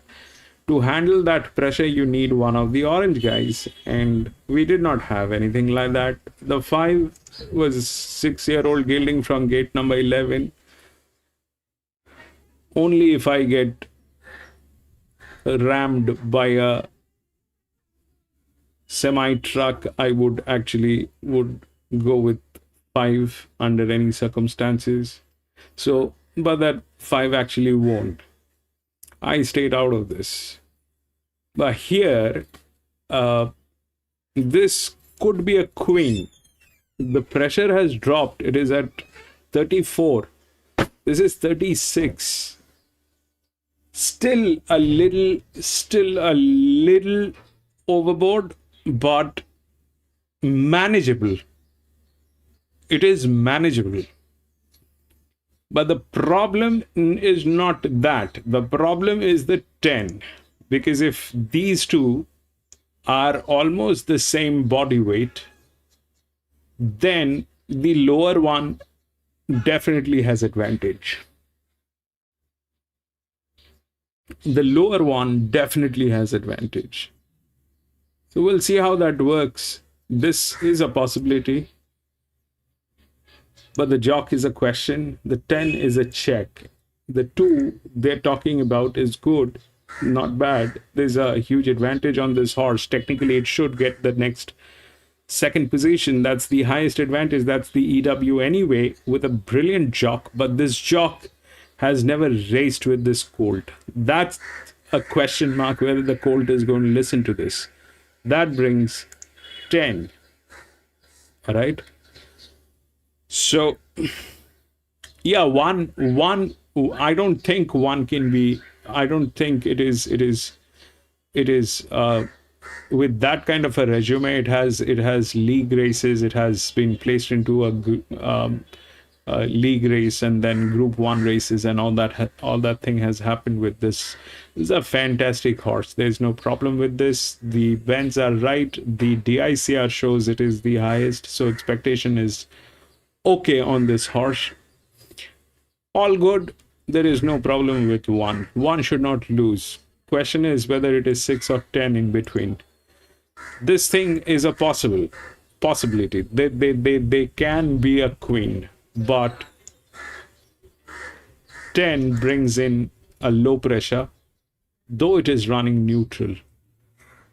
And the other low pressure, which is here, it not only falls through the FR, but it is also a colt which has never raced with this jock. This low pressure is not a problem with this jockey. This low pressure is okay. It's a low pressure horse. It'll go. But this one is in a tight spot. It's in a tight spot. The horse is good. If the horse pulls through and the jock doesn't messes it up, then it should be a queen. But if the jock tries to do anything funny, then it's done. And the 10 definitely is there. The 10 is a check. The 10 is a check. They are also the highest defaulters, by the way. They are also the highest defaulters. This is like 22, 30, 11, 8. They're 33%. They don't, it's not that they're bleeding, but they're like that. So we'll see how that works. One looks clean.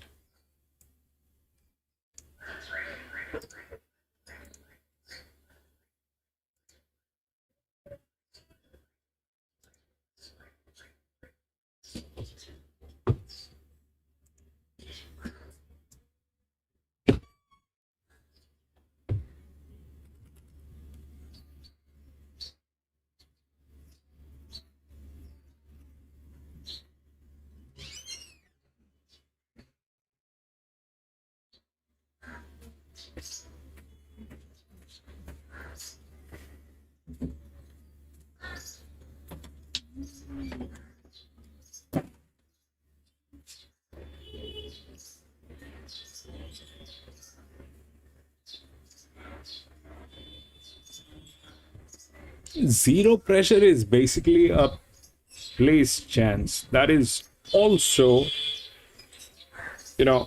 when the horse is very high weighted, That's what I have seen.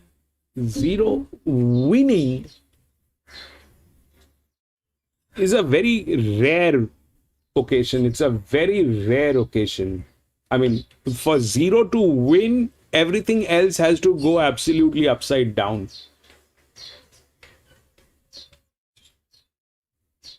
For a zero to win, you're looking at everything else to go absolutely upside down.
$4 for extended.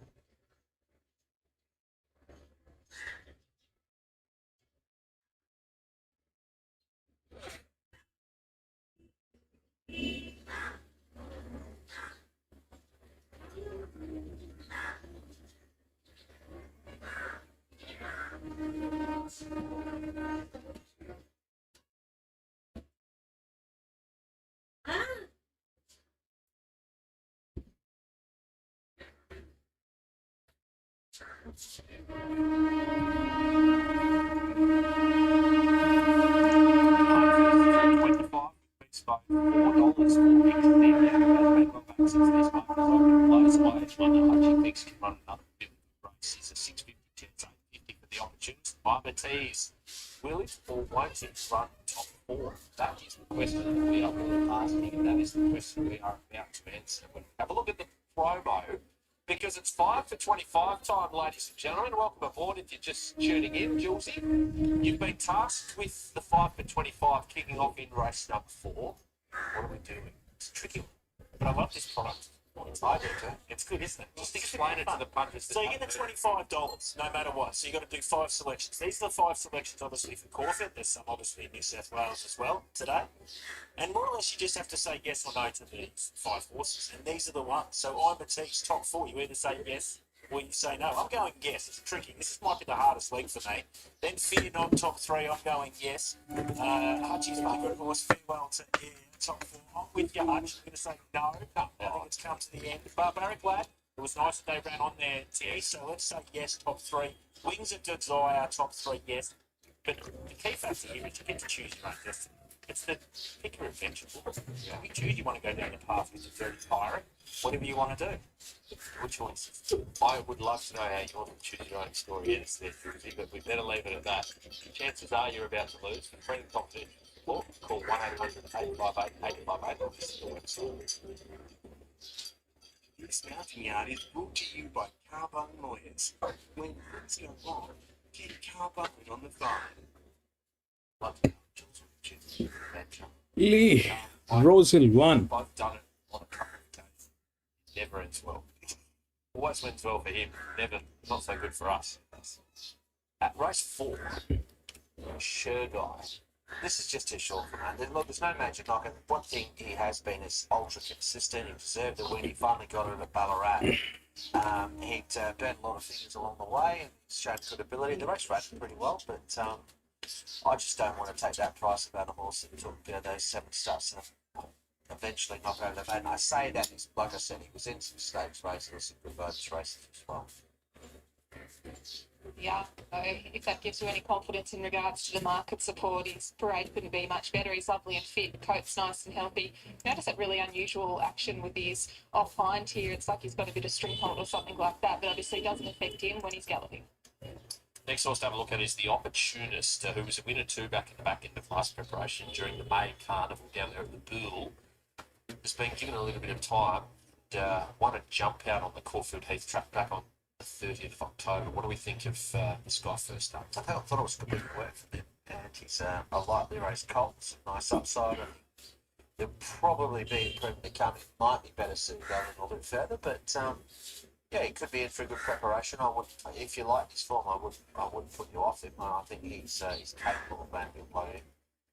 Condition-wise, he doesn't look like there's any improvement to come. He looks really wound up for today. He's not carrying any excess condition. Obviously, he probably would appreciate being over further distance, but fitness won't be the issue here. So the next horse to have a look at is Blaze Away. Now, this is the horse, Hutch, that you're giving a big chance. Well, I am. Look, I just felt he was over the odds. He parked outside the leader. Hot C started at $1.25 or something like that, or $1.12. Was it $1.12? Right. Yep. And there was no fluke about the win. Like, they went hammer and tong for the 3 furlongs, and Blaze Away deserved to win. So, good gap back to 3rd, deserved victory. I could see him, like I said, I think he turns up in that sort of form to run another tricky race. He looks really well, this horse. His coat's glowing. He's on a mission. He really wants to get on with the job, even in the mounting yard. He looks like he's got a pretty good constitution, this bloke, too. Just a nice little nuggety type. Ford is Chicago Blues, who was a winner first up at Kilmore over 1112. It was, as you'd like to say, tradesman-like. Great word. Yeah, tradesman-like. I thought it was a nice win, but, he's also only had 2 starts. He's come out and won his maiden at Kilmore market. He did it well. I think he'll also get better over a little bit further, but I don't want to put you off him either. He's drawn to get a very similar run today.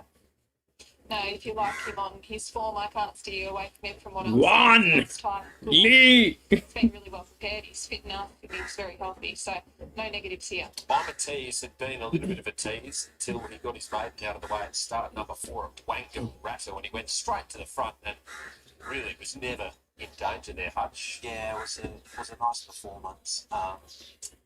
Kept on well, I thought, actually, and justified that market support. Was building towards the win. It's the horse that tend to agree with where Jules had him in that 525. I think he will be there or thereabouts. I don't have a baseline on this horse. He is sort of breaking out in a sweat, which is a bit unusual because it's really not overly warm down here in the yard. His attitude's good though. He's nice and relaxed. Condition in regards to his fitness is what it needs to be. Yes, that thing went through. Well, she's had 2 runs. Brilliant. Favourite in each of them. Hutch, she was beaten at Geelong first up, but not disgraced. Ran second behind Edge's Diamond. Then only beaten by Swift Circle from the back of the field last start at Geelong. Back to 1100 metres. Sharp jumped out since then. Is she the one to beat? Well, there's two weeks out of that race that she competed in Geelong as well, so I know you were giving a good chance compared to me. There's no knock whatsoever. She's a tidy filly. There's going to be more races for her, and she's got a strong winning chance to that. She has been a little bit busy in the yard, but whilst there's a fair bit of commotion going on, she's actually been really quite good, just getting a bit stirred up again now. Nice type, coat's lovely and healthy, ticks all of those boxes. Looks a real little jump and run speedy type. 7 and 8 are out. 9's all pink. Hearing from Mick Price on radio again this morning, gave a fairly frank assessment of this Galca's chances this afternoon, but good luck to connections with Bo Mertens at the saddle. Yeah, I thought that some improvement was required probably to his first start, but I wasn't with him with that, so. Yeah, neat filly. She's very healthy. I thought it was an okay parade. And Seven Oceans brings that Royal Honour form, which didn't stand up earlier on in the day. What do you think of this Flying Artie for his chances here at start number 5? I thought she had the perfect run there. She just sat back off and had that race and the runner-up, and like you said, it hasn't gone on with it, so this definitely looks harder than what she faced there. Condition was good in the yard. She's quite a busy type of filly mentally. She has got the Norton bit on as well, so without knowing her, I'd say that's pretty typical given her gear and her attitude that I saw. Horses out onto the course proper at Caulfield. Blaze Away goes on top at a bit of an each way pricey for you, Hutch. Yep, does. More than happy to be with it, and hopefully Blaze Away can run as well as he did last start. I mean, Sure Guy's still a nice horse. Dows! Welcome back, Dows. 3. I think it's a real good form race for this level. Some of these horses are better than benchmarks into the form and all sort of clashing. What price, just quickly before we get to Amy Youngie, what price did you mark Sure Guy? Closer to $3? It was above $3. Yeah, it was probably close to 4 from memory. Yep, okay. Sorry, Amy. It's all right, guys. I'll just wait here all day smiling. I'm smiling for nothing. I'm with Xenia here on top. I thought she looked great. Just looks like a real little jump and run, speedy type of horse. Bit on her toes, but that's okay. She's going out to do exactly what she's designed to do. Thought Sure Guy's another one that looked an absolute treat in the yard. I couldn't fault his parade. Let's have a look at this market. Sure Guy $2.25 with the Beast Mode function. $4 our second favourite if you're not shopping with the function for Xenia. And the Opportunist 7, same quote as Blaze Away from the inside draw, 14 for Ometees, 19 for Chicago Blues. Chances are about Blues, very confidential sport. Call the number on the screen or visit the website. You've always been having a good run at it. Oh, they've had a year to remember. And one man who's crucial to the operation, I think he's now heading up the Flemington arm of the stable, is Finn McCarthy. He's catching up with Amy Youngie to discuss the chances of Xenia back to 1100 metres here.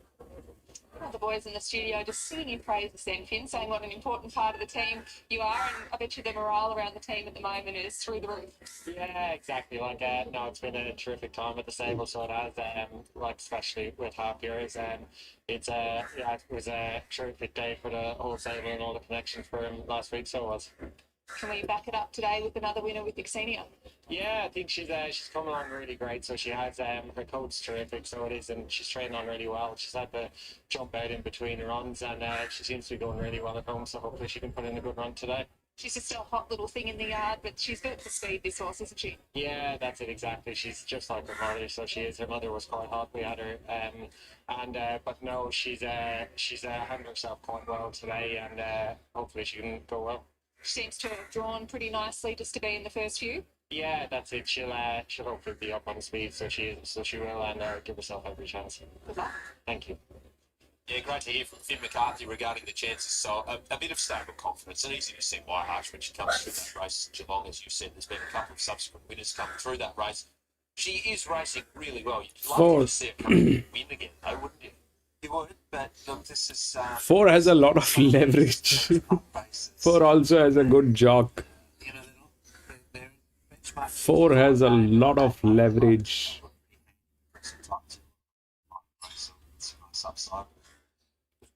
4 has a lot of leverage, can get through.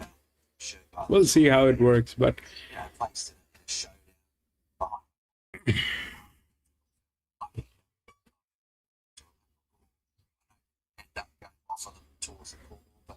it was, well, we said the top sort of 6 or 8 sort of 3-year-olds we had for a period of time. Definitely.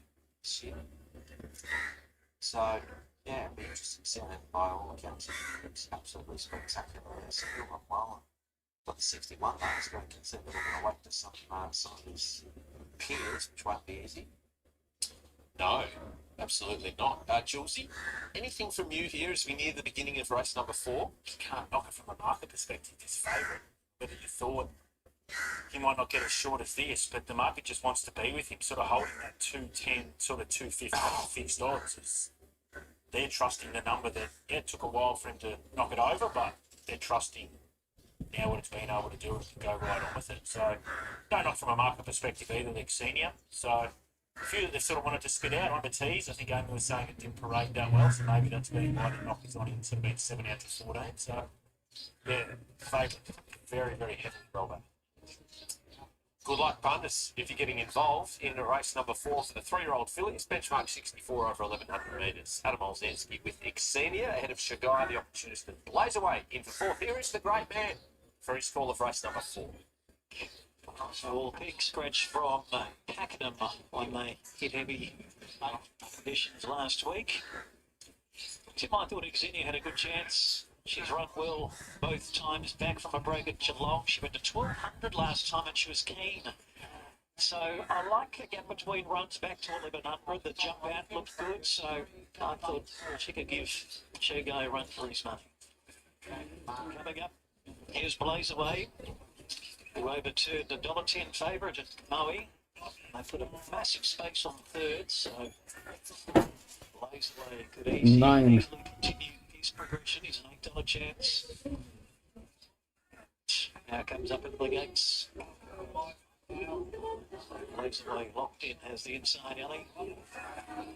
Xenia, jump out between runs. Just wasn't hitting the market its first 2 start this prep. Dropped back to 1,000 and got the win at Grandstand. Big Boy Longer, who was in the minor money earlier. The opportunist goes up. Winner during the Warrnambool Carnival on soft ground. There's All Pink. Only a couple left for Big Screen Company bring us race 4. Number of last start winners, Chicago Blues, another goes in. And we have 1 or 2 left. They're at the 1100 metres, and this is Iron Tees, who indeed is the last one. yeah, the 4 is good. There's a lot of leverage. There's a jockey also on that horse. For the Big Screen Company. But it is running neutral.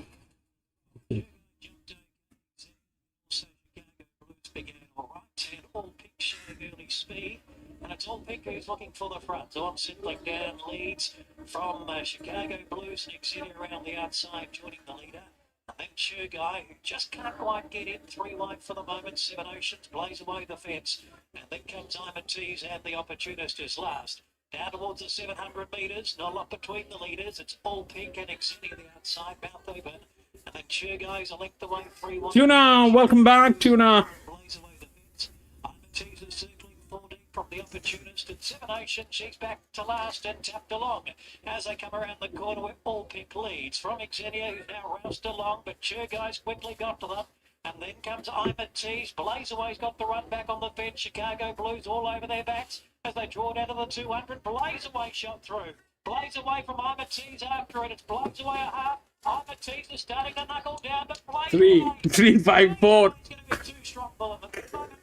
3-5-4. By 3/4 on I'm Tease. Chicago Blues came through, and then came Xenia.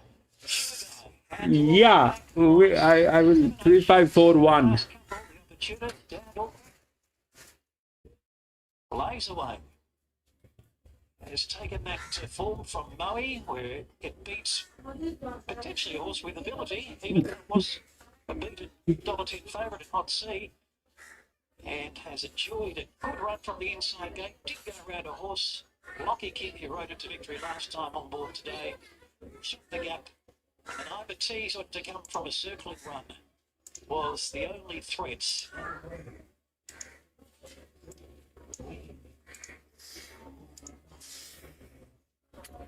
So 3, 5, 4, and then 1. Why did that happen?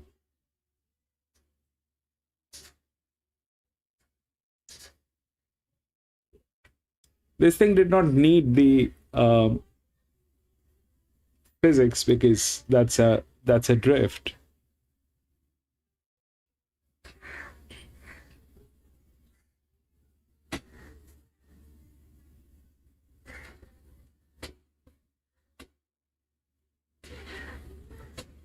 Mm.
$1,100 displayed all pressure.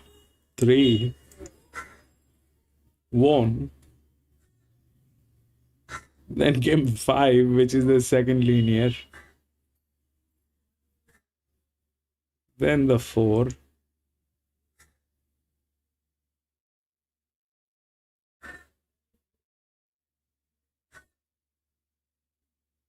Then the 1.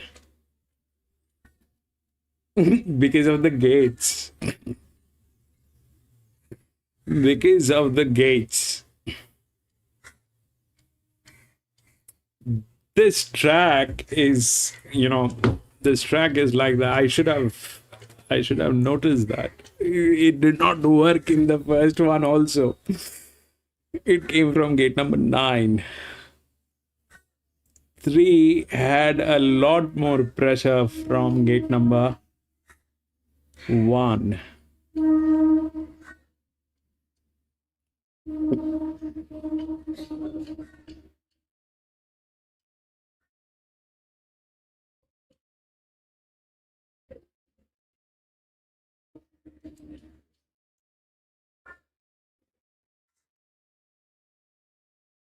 That happened.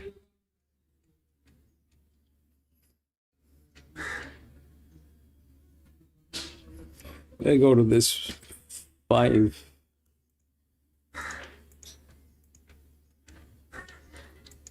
a look at the odds. 35812, 35812, 14, all scratched. 11, 13, 4 and 9.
$66. So generally it is above benchmark 80 when those gates work. You've seen that here.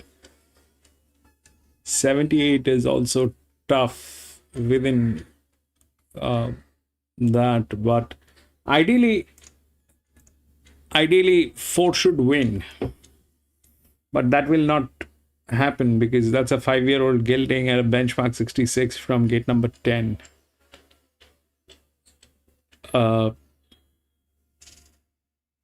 Also, the other problem is it is under pressure. The jockey is a mismatch. That jockey is a mismatch. It's a dedicated jock, but it is a mismatch today. Ideally, the 4 should win. That's That's good.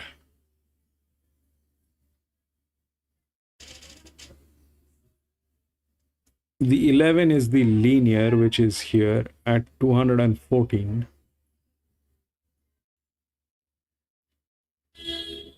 The 44. 9 is from gate number 8 to 13. 3. So this one is like that, and 31, 37, 39, 6.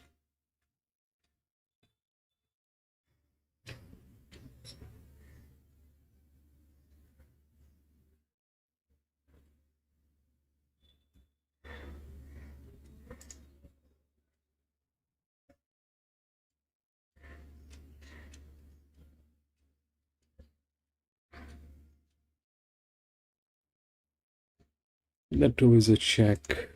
Let's see how that works. 6. Okay, so what's going on? The 11 is the linear, 11 is the favorite. We look through that, then 11 is here. Okay. This one is a 37, this one is a 37. Chances are 9, which is better, because the 13, again, it's 139. That jockey is a questionable one. But this one is coming from gate number 8. Can do it, probably can, because this is a 5-year-old gelding. I mean, if this was any higher, if it's a benchmark 66, so I don't know whether from gate number 10, it did not work here, all right? It did not work here.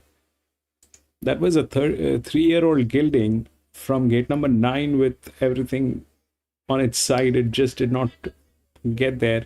It got burnt out. This track prefers inner gates, so the 11 is the right odd. Things that can go wrong. Where?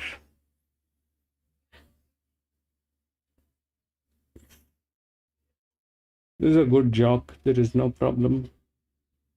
This is a better jock. Pressure also increases. So 13 is there within the odds. It's from gate number 3. That's why, and it is the second linear. This is the third. And all the linears are within the odds. So there's no here. None of the advantages even got a chance. Low pressure did not work. But it's a 1600 meter. And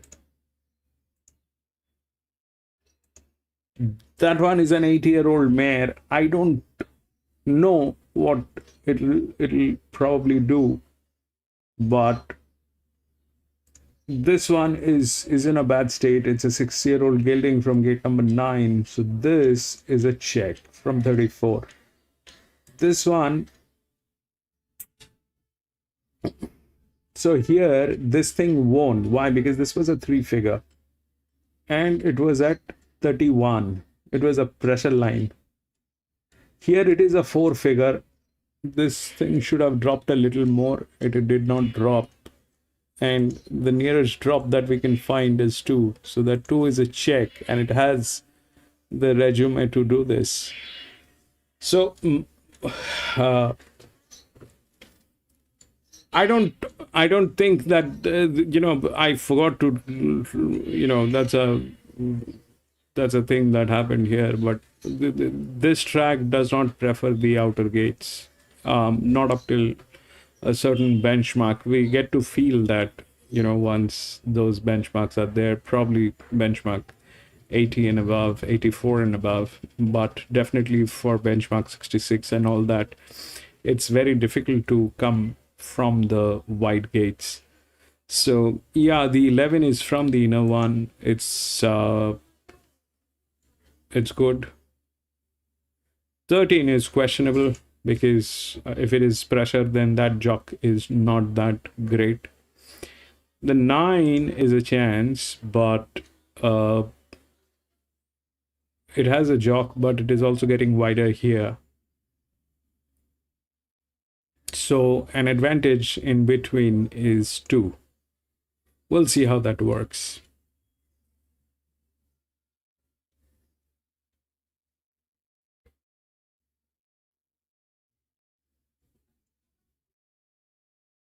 This is in a very bad state.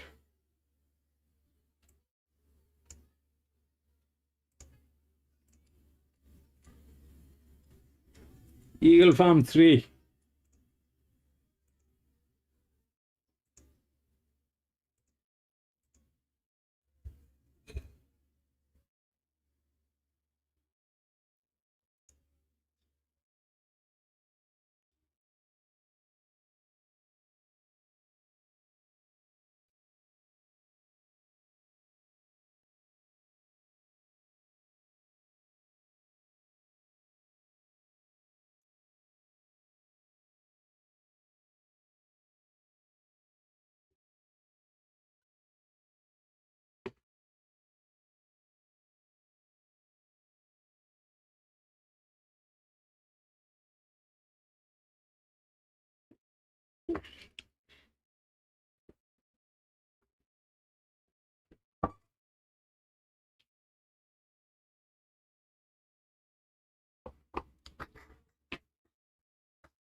Where? That was where? Rose Hill.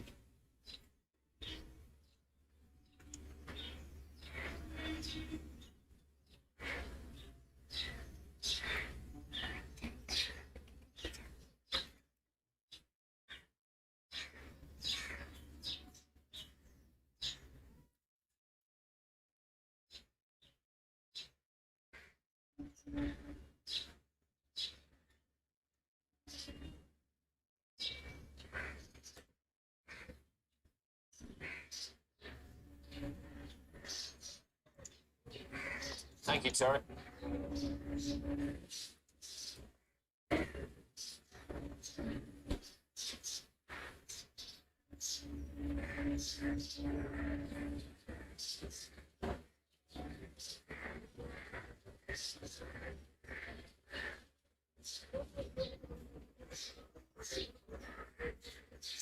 About Fear or Not is a $5.50 chance, and Chicago is a $6.50 chance. This is another really good race. Even a horse like Cintamonte is a class galloper, Hutch. All better on best, mate. Better on beast mode. Chances are you're about to lose. For free and confidential support, 1-800-858-858, gamblinghelponline.org.au. Julesy, is this your market for race 5? This is my market. Yeah, I think you're right. I think it is the race of the day. There's plenty of options here, edges, angles. But you look at my prices here, and then you marry it up with what we see at the point of bet rally. There's not much I want to push us into. Maybe, possibly, Lady Potato Head. If we get out to $12 or $13, I'll probably play it right at the dead. Jenny Montebello and Touchdown. I clearly got them to 1-2, but right now with their price, it's sort of been around $3.10, $3.20. My price is $4, $3.60. As much as you might want to have a bet every race here, punters, sometimes you've just got to pick and choose, be selective, and I can't see any prices there whatsoever. I throw back to you because I think it might be a DH in Adelaide. Hey, how'd you pick that, Julesy? Let's have a look at the photo, ladies and gentlemen. So Punchin with his big roof head on the inside and Obi on the outside. As the boys said, good riding from Caden Jones. That was a bit of a hairy moment at the top of the straight. But, yep, the judge can't separate them. And that is the photo finish. So a dead heat. So numbers 3 and 6 share the spoils in race number 4. Yeah. It's a tricky angle though, because as the boy said, when you watch that replay on the low camera, it looks like Obi's won by a short half minute. Good luck with that. You're tipping well. That's okay. I've got a few to go into. You're betting well. You know that. I wanted to, well, my big half of the behind you.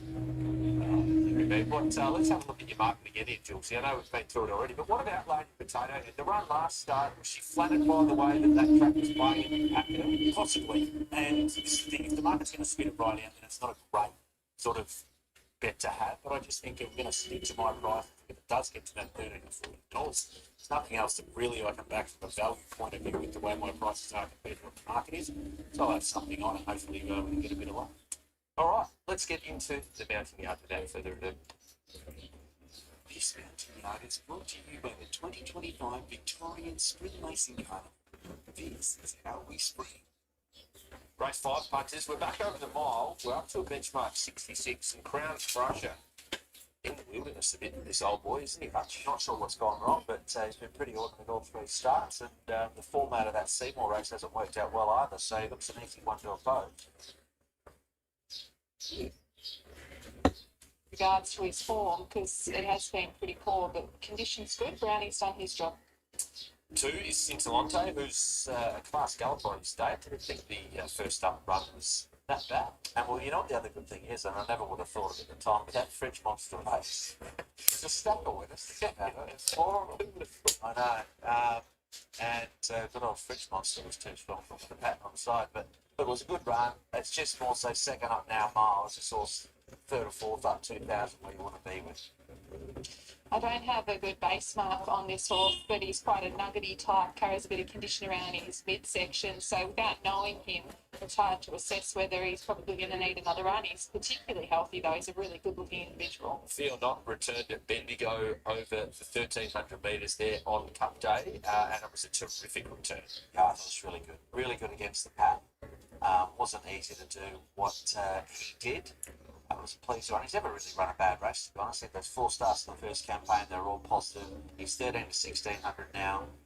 It's not an ideal game. I would have liked to have drawn him a little bit more inside where he could potentially be a pair closer, but he's a nice horse and I'll be with him today.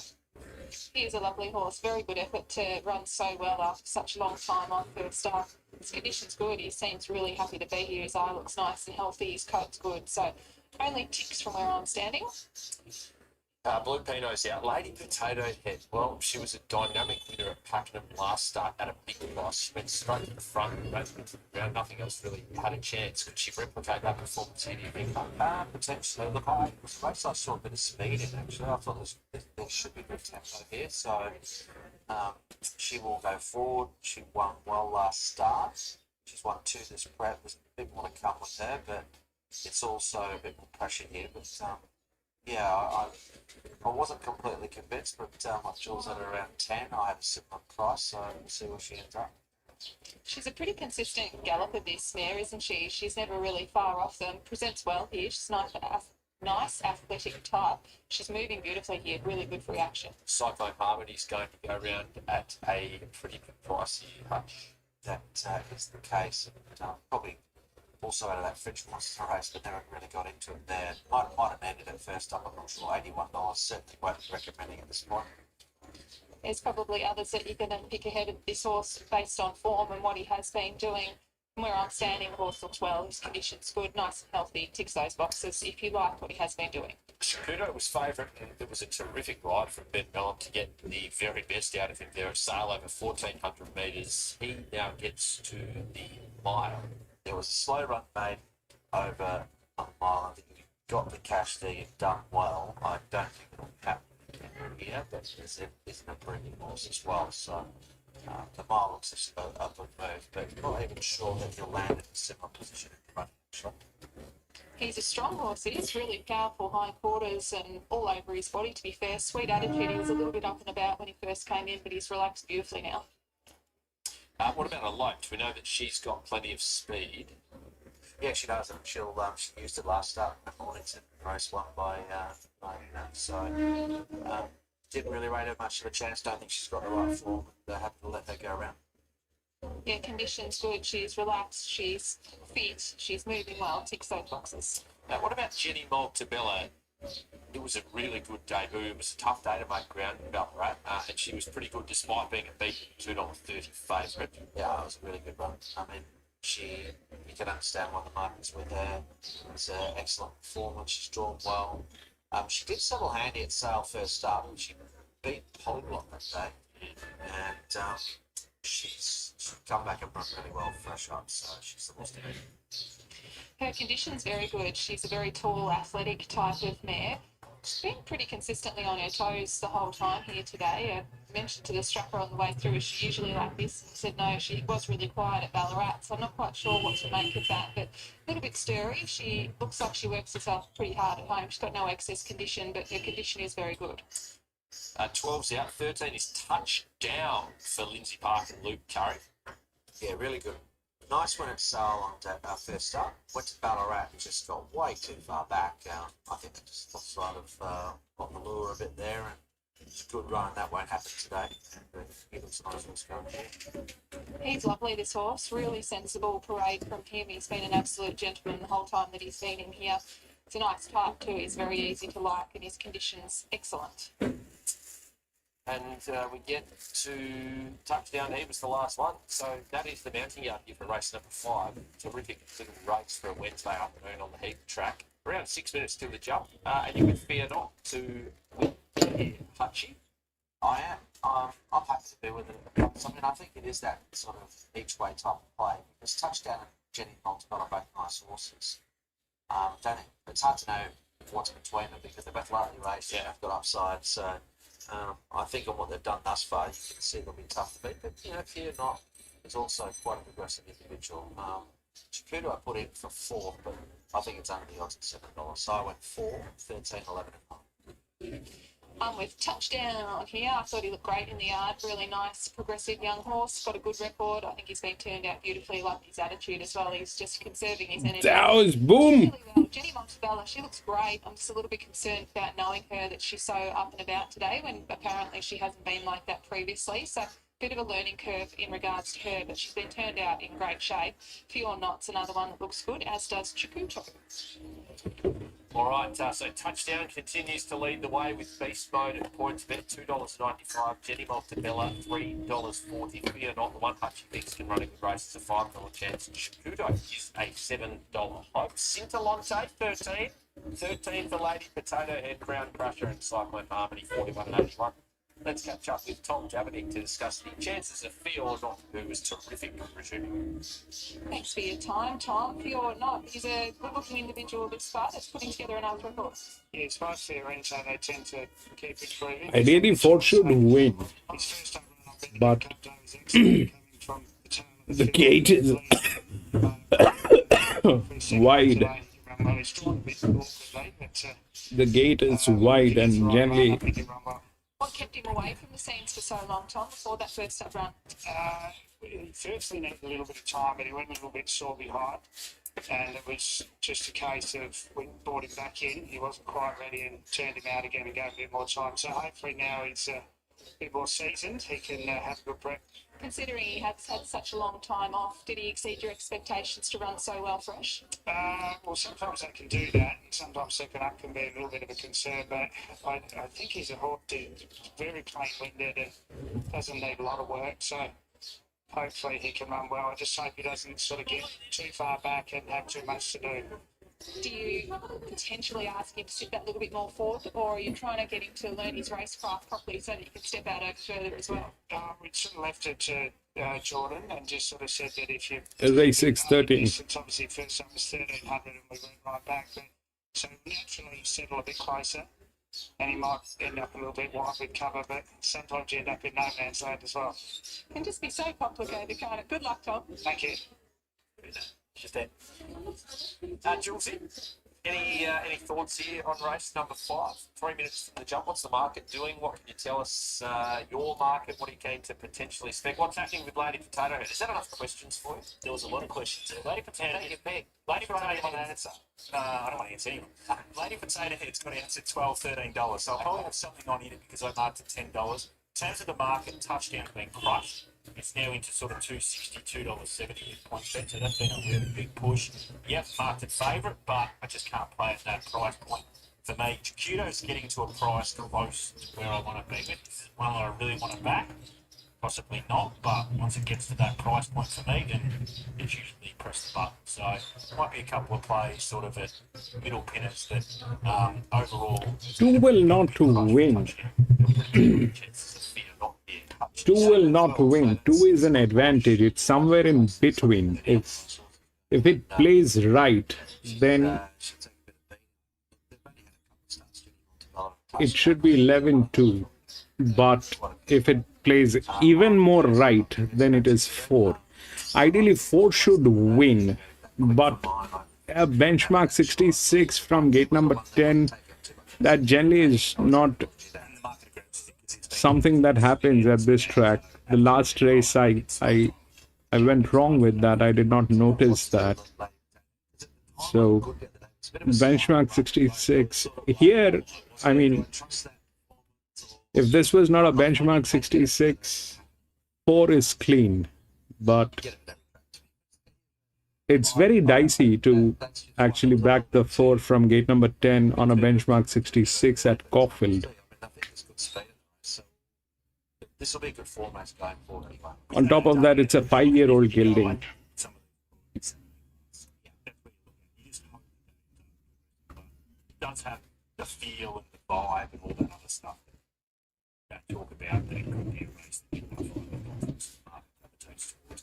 Even horse like this seems like it ran well. The 2 probably is there somewhere. 13, they're talking about 13. I don't know what the 13 is. The 13 comes from gate number 3, which is very good. But the jockey handicapping on that 13 is kind of weird. It's not just the obvious ones. It's 191 in 70 at the bend. The 36.19. I don't know. Top for Hutchbuster. He's seen beautifully inside 30 seconds until start time. Let's head to Adam Olszanski for his call of the first leg of the quaddie at the Caulfield Heath. Start winner, touchdown moving in. Right, give us 4, Jake Newton. I was just saying, Lady Potato Head, she's best when she's allowed to roll. Lope's going to get some speed in the race as well. So there should be at least a genuine tempo here.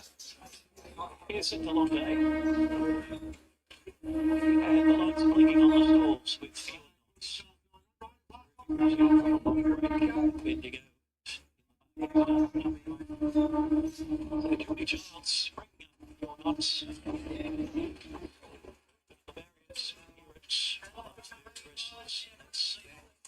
Boot for your knots.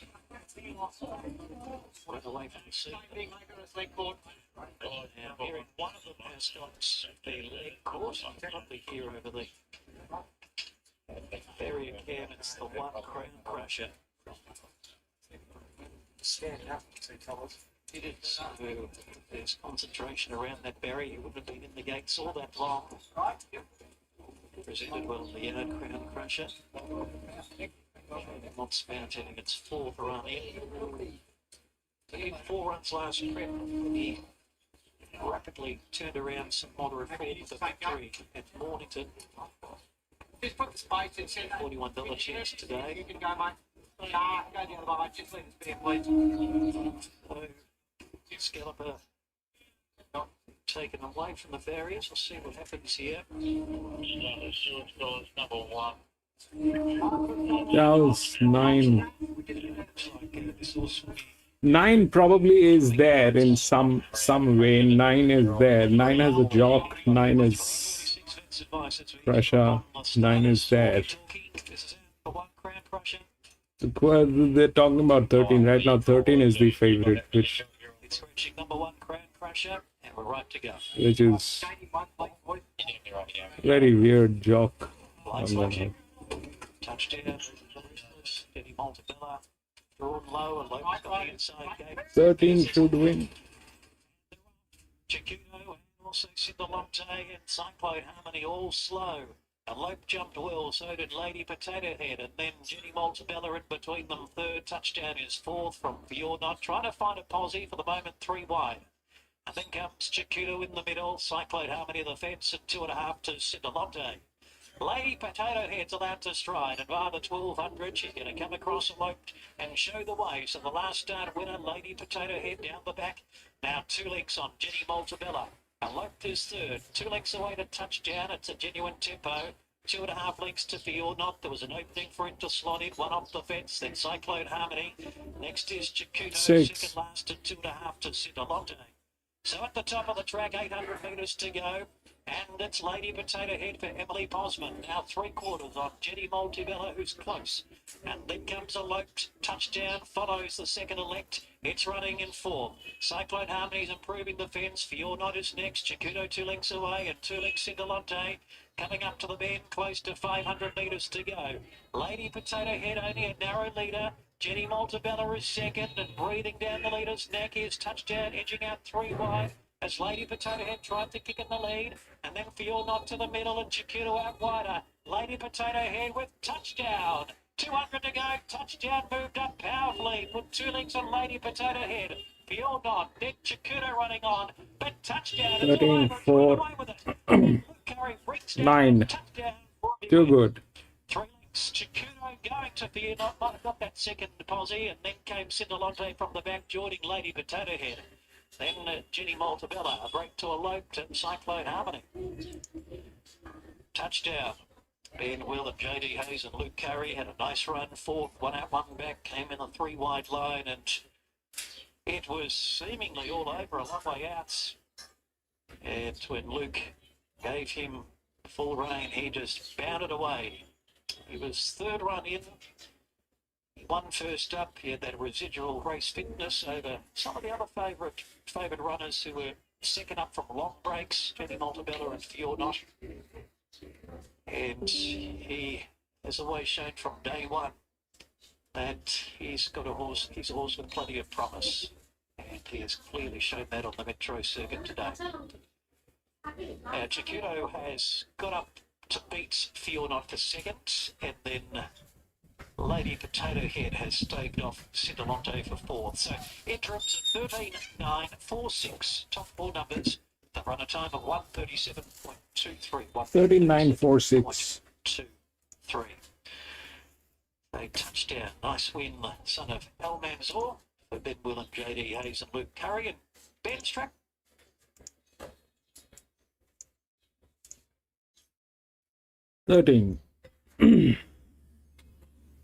Was gate number 2, gate number 3. That was 95. This was 70, 191.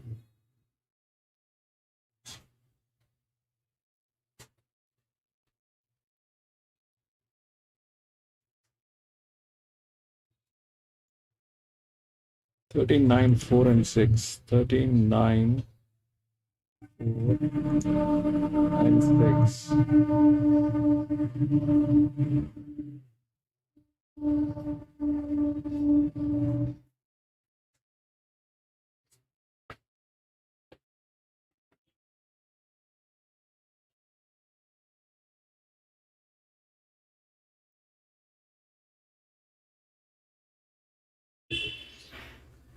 Not happened. 13. 37.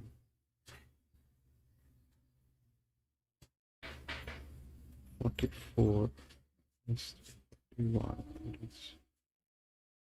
35. 36. 70, 91. 102. Alpha physics. 7. 4. 6.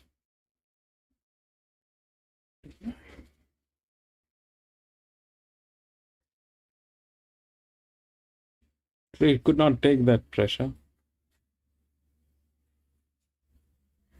It could not take that pressure at the last.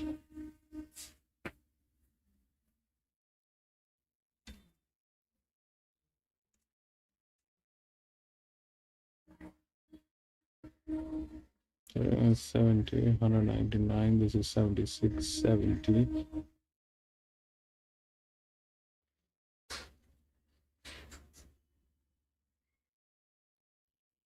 Went through. Anyway, we'll go to the next. 6.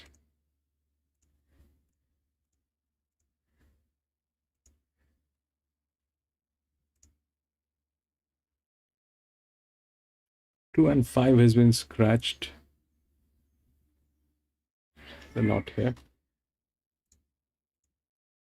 6, 9, 10, 11.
It's a benchmark 66 again, and that's a 6-year-old mare. I'm not sure what it is capable of doing. The one which is actually favorite is if we look through that, then these horses are there, but they're like that, and this is a 40 with a jock. Okay, that's gate number 11, 5-year-old gilding, 7, 6, then it is this one, which is here, which is from gate number 9. Then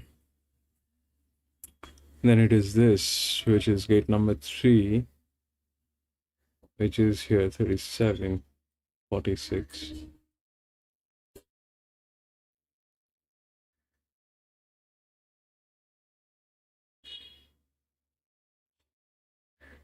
So the odds are right.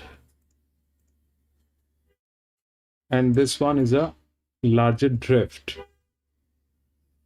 So that, I mean, if that has to be there, then the 11 has to be there.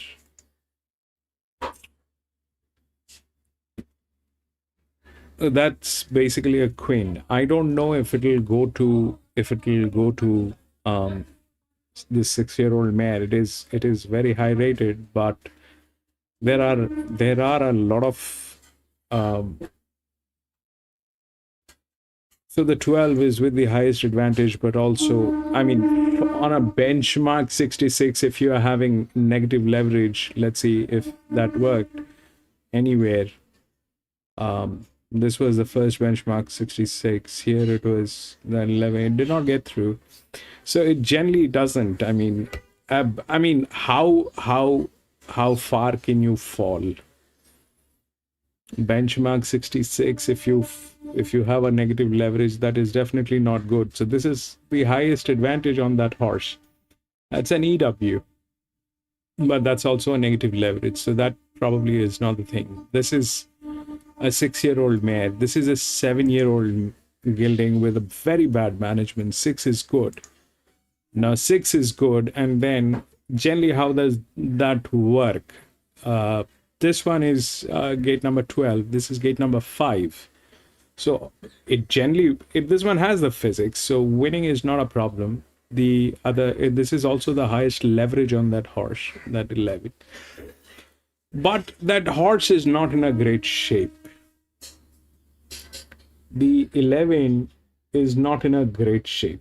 For some reason, it is not in a great shape. But that's the either it is this, which is not possible probably, or the largest drift. So this is the largest drift, and this one is gate number 12 with a pressure line, and God knows if that'll work. The other thing that is a little intriguing is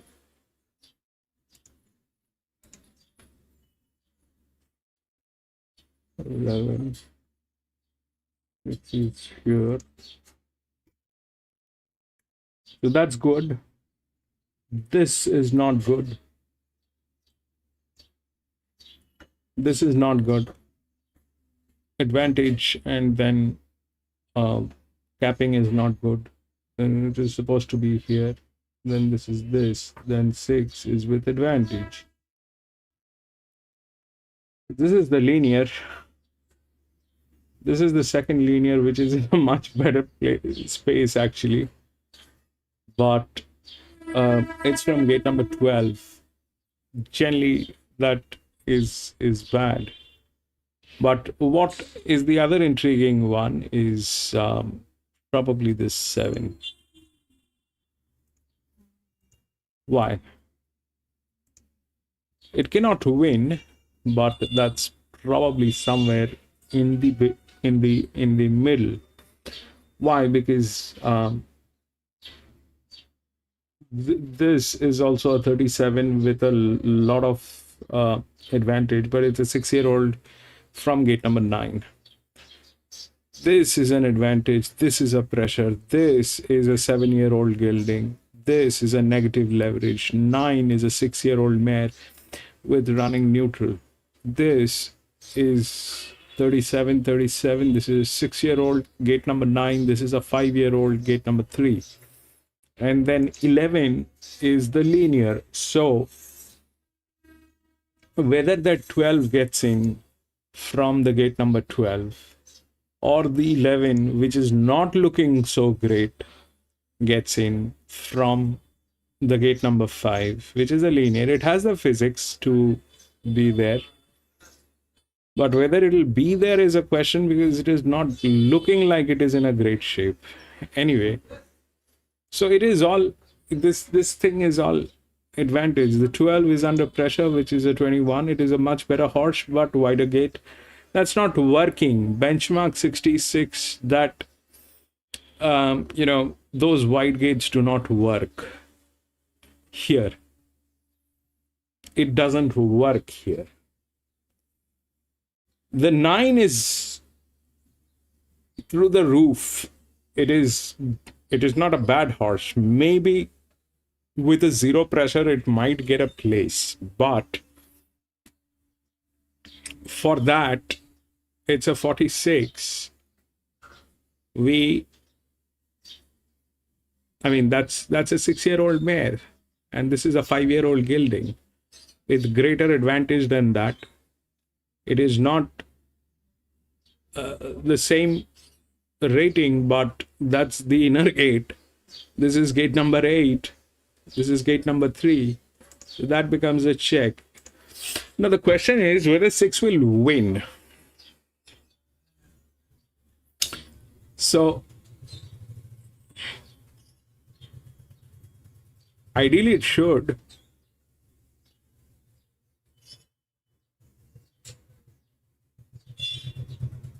These are very bad races, actually. These are very bad races.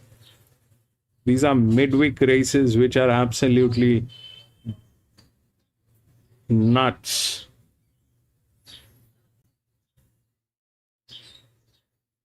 And I'm very angry because I lost. So yeah, the 6 should win.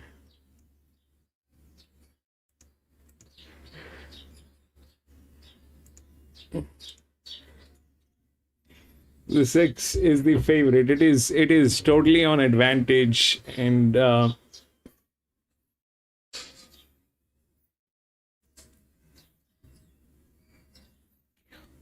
so let's understand what happened here. Let's just see. This one, the 11, was a 44 that could not take 95. This was a 37, dropped to 70, and went through. What a brilliant thing. 263.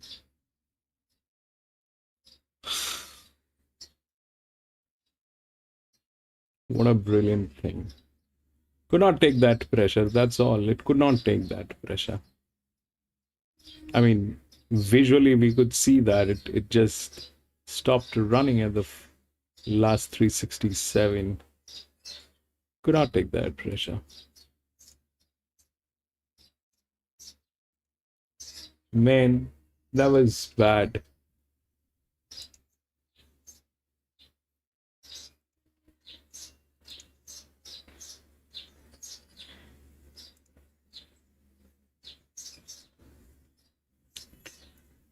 But Dow's, you were good. Lee, gatekeeper, congratulations.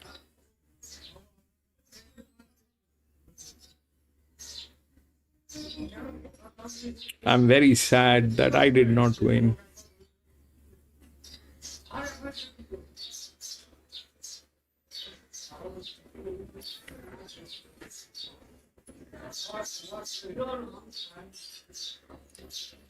But this track is kind of a very treacherous track. Somehow, I mean, I remember talking about it at the beginning of the stream that this track does not prefer the wider gates, and I forgot it myself. I completely forgot about that. That's a problem here. This track, somehow it does not. It is very wide here, or here, wherever that area is. It is very wide here, and then what happens basically is this is where they lose the traction. This is where the wider gates, they lose the traction. And the inner gates, if they have the rails, they kind of do well. And then now you look at their pressure. This moron, the 11, could not. God.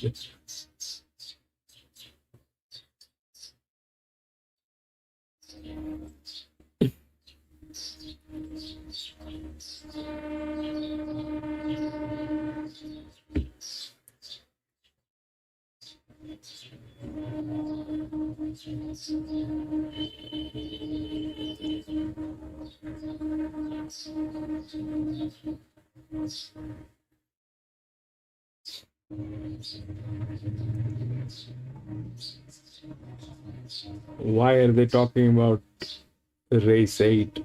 You have to do race 6.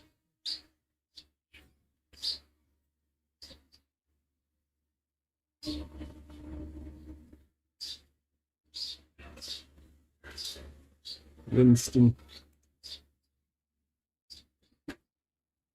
But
Guide is brought to you by the new Racing.com app. Now with national form, racing form by every state, every day. Download wherever you get your apps. Stowe Storage Solutions, handicap 1800 metres here, Hutch, benchmark 66. Corona Lad, he's been going all right this time. Yeah, he's placed in his last couple. He's going along well enough, I suppose. Sort of a minute drop in class for him, and up to 1800 metres now might be a plus, but didn't think he'd be a play today. But he rarely runs a bad race. He does like the back as well. Good healthy order. He's always a gentleman on race day. He has one here on the track too, so he has a liking to it. 2's out. We'll get to see Masterful on Saturday. We'll get back to the 3. 4 is Basic Moon, and it brings some all-breed form to this event. Well, it does, and there's been a bit of form out of that most recent race where, he ran well. He just kept grinding away to the line. There's a little place to get her out of it. He doesn't really quickly, but he stayed on well enough. He's won 2 of 16, and needs some luck from the gate. His condition's good, nice and healthy. Seems to have a good attitude too, first time assessing him. Palace Green's out. Winston is the next runner. Dynamic winner first up by 1 3/4 lengths. Mornington for John McArdle and Jamie Moss. Yeah, it was good. Couple of good there, and had a beautiful run in the race. Like tracked at decent speed, won well. May have genuinely come back and improved horse his preparation. So should get a nice soft run behind as well. It's a pretty consistent horse is when you look at his record. 13 starts, 2 wins and 4 minor placings. It's great to see him in first up. His condition's very good. He's quite a big horse. He's a long striding horse in races. He's healthy. He's doing everything right here. Biden time, winner 2 back at Vanilla. They're disappointing last time out. So they've beaten almost 12 lengths at Hackett. That was fine. Win for Fire at Vanilla was all right. I think that's more his go, probably slightly his grade. Look, he's still improving, so he's 14 for his start, but I'll be looking this way. He's a beautiful looking horse. I don't know him well at all. I might have only seen him one other time, but really quite taken by his parade. He couldn't be in any better shape. Oceans above. was a second up winner at Kilmore for Reese Goodwin, Jason Mesquille. Good luck to the Ace Bloodstock boys. Yeah, good luck to them. And right place, right time in their last start. Good tempo, overhauled them late. I think it's a different setup now, a stronger race. That's my concern. You think that a little bit of extra distance is going to suit this horse being by Ocean Park? He's lovely and relaxed here. He's striding it really nicely. 9 is Farewell to Air for Peter Mooney and Catherine Coleman. Luke Nolan in the saddle. Blinkers first time. Last start. You're happy to forgive this horse that performance? Oh, I think it was forgivable because they went too quick. So there were some excuses for sure. In fairness, It's a gatekeeper. This, you know what you're dealing with. This class is very dicey. This class is very dicey. That 7 is there in some form, but the question is also this, that how's that 11 is going to work. The 11 is in a very bad state. 9 is a 6-year-old mare. It definitely has the body weight, but it's a 6-year-old mare from gate number 8 on a 1800 meter.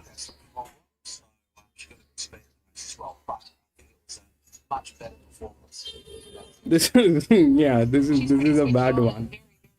I mean, not that we have had a great one today. I kind of,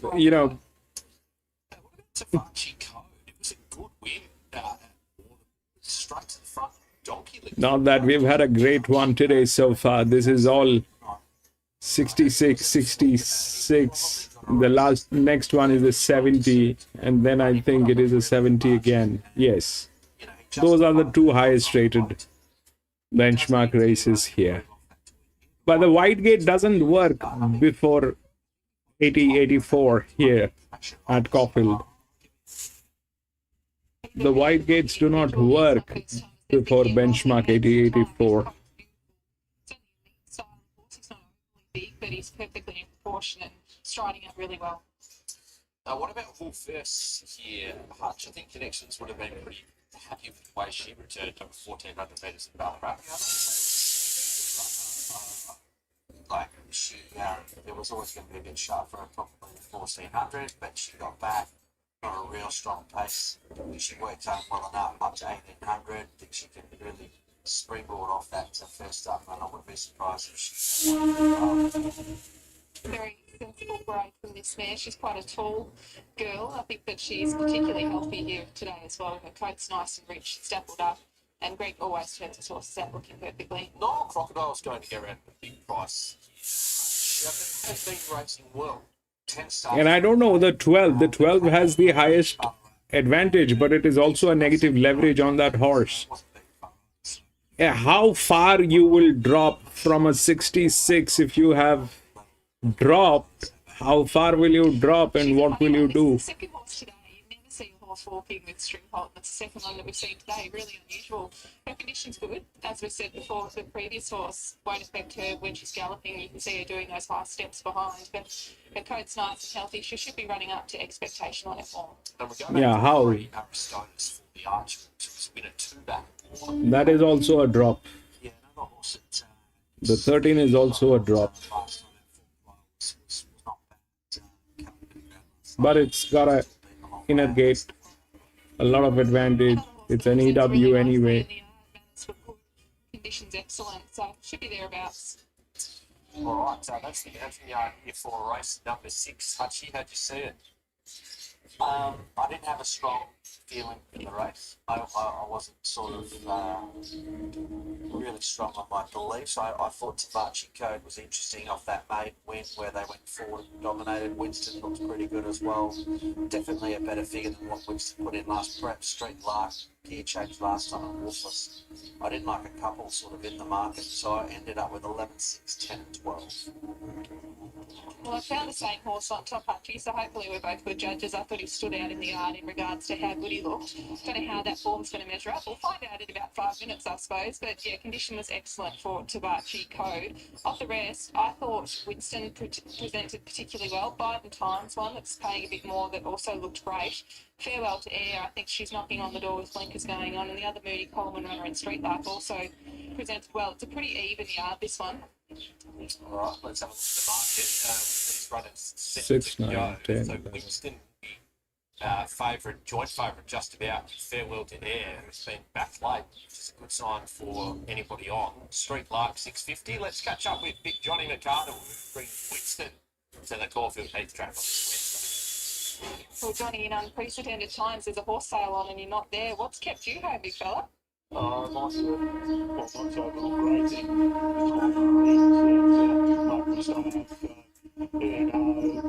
Nice 2-year-old stroll this morning, and obviously my gladiola running, and a tricky friend here, he can be a little bit of a handful, so thought it was better to stay here than wander over to New Zealand. Well played. We can have a beer here too, can't we? Hey, Winston, he was great first up at Mornington.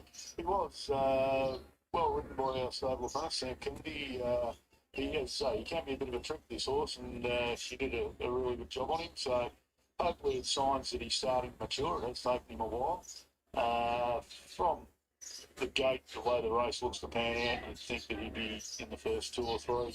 And Jamie actually trialled him with both his trials before first up, so he knows what he's doing on him, and in what looks to be a pretty even race, he should get the right run and hopefully be competitive. He's a pretty big striding horse. Are there any concerns in regard to this sort of a track and drawing low like he has? A little bit, but I was happy with the way that he got around Mornington. I think the key will be just making sure he's got some room. Jamie's aware of that. If he was locked down on the fence carried away, it wouldn't suit him. He's a horse that needs to get flowing. So hopefully he gets the right run and Jamie can get the job done. My Gladiola was amazing, being runner-up in the Coolmore. How'd she come through that? Really well. A bit like a trainer, she went home and ate, drank everything that went near her, and she brought us a button. Jamie was wrapped with her work on Tuesday morning, drawn a bit of a sticky gate barrier once, probably not where we wanted to be, because she will be back behind them, but she goes to the race in good order. Good luck here and good luck with her too, Johnny. Cheers, thank you. All right, there he is, Winston on screen, and some sort of win. Sounds like it's not all that straightforward. What price would you have taken that John McCard would be at Caulfield on a Wednesday when there is an international horse sale going on in New Zealand? That's fancy, Winston. That's fancy, Winston. Let's just say that. Julesy, what do you think here? I think he really fancies my Gladiola on Saturday as well, because he mentioned that grey filly that was still keeping him as well. So Ship Moral? She's going to be hard to beat. Inside draw? Yeah, going to be tricky for her. She's no doubt a big track horse, but she's performed at Caulfield, so I don't think we can suggest that she just... 9 was Well, getting it's funny, isn't it? tailed. Because that aside, but we always focus a lot on winners, but like her running the Phoebus and Marcus, she's really been hard to knock with her form throughout the campaign. And it was a Coolmore stud stakes group one, best 3-year-old race we've had. That was a good year for her, yeah. So she'll be tough to beat. 7 is freaking on the blanket. Blinkers first time. 6 That's run the prep. Mark is sort of saying as well, I think, like, this is the one and only time we're going to be last time we're going to be with. But well, I did last like that for the punters. I'm basically, if this gets beat, I'm going down with the ship. I hope she wins. But I hope you win as well, Hutch. I hope we all. Well, that makes no sense because you can't. I don't know nothing. You don't know. Let's get to Adamo. Nixie Moon. Third over the track and distance last November. Knows what it's all about. Street Lark to come forward, and also Corona Lad. The Stowe Storage Solutions. 1800 metres, lights switched on. the 11 is. I mean, it if it works, if it works right, it's a queen. 6 and 11. That's the largest drift, and that's the linear. It is in a very bad state, the 11, but that's the pattern. The question is whether that. Let's see how it works. And then the Wolfen's down near the running rail from Maiden Time, midfield in between horses. Street Lark improves 3 deep from Noel Crocodile, Corona Lad. and then Aristoteles and Oceans above, and that's the order heading towards the 1400. So Winston has company from the 3-year-old Tavachi Code, and Macy Moon 3 wide tries to slot in. Farewell to Air is 4, then Wolfest back on the running rail 5th. A length and a half to Biden Time, 2 lengths to Spring Clark, and then Nile Crocodile, Corona Lab 3rd last, and then Aristoteles and Oceans above. A new leader has Tavachi Code goes to the lead. It's Tavachi Code off the back, 2 lengths to Winston, and then followed by Macy Moon on the outside of Wolfest, and 2 lengths away to Farewell to Air. She gets a good trail by herself in 5th. 2.5 lengths to Biden Time, Corona Lab is next. See, the plus with the 11 is it's a 3-year-old gelding. That's the plus. Over 1800 meter, the age is definitely a factor. And that's a queen proposition when you have that, because the others are the 12, which is there with a lot of advantage, but it is also a drop in class. Coming into the straight, so Winston's now presented. Under the whip goes up to Tavachi Code. Wolfest 2 lengths away out of its pocket. Farewell to Air heads the rest. Winston from Wolfest, who's closing in on it. Wolfest moved up to Winston. 3 lengths in. Now beat that 12. Wolfest edging away under Verdance. 12, the drop in class, 12-6. From last ran on for 4th. Street Clark was next. Biden Time, Aristoteles. 12-6, 9 and 8. 12-6, 9 and 8. Wolfest enjoyed a nice run in the race. Got out of its pocket prior to the bend. Winston kicked on strongly when it quickly got to Tavachi Code, the 3-year-old. But it in turn had opened or helped open that run for the eventual winner at Wolfest at $8.50. Has enjoyed having one run under her belt from One under. That 12 from gate number 2, that is the highest advantage on that horse, but it was also a drop in class. The body weight was there, it just went through. 12, then what? 12-6, 9 and 8. 12-6, 9 and 8. This 9-year-old gelding, 37. 37. Went through. It was a 6-year-old. This was a 37, 37, 18. This was higher, but that's a 6-year-old gelding. I mean,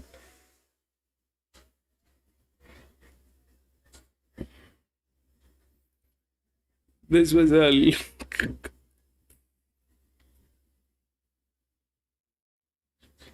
absolutely what I mean. The 11 is the linear. If it works, then that's that. But no, it did not get there. It's in a very bad state. What happened is this. There was a negative leverage on this, and I did not know whether it'll, but definitely those things did not work. None of the pressure lines worked. It is all advantage.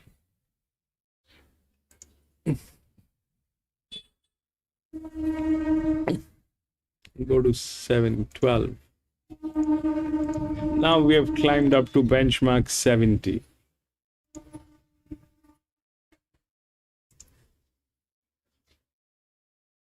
$11 and $13 has been scratched. 6895.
So here it had a negative leverage, it won actually. Now this is the highest FR, strong body weight with the highest advantage. These guys do not have as much advantage as this one. So this doesn't have, this doesn't have, this one has.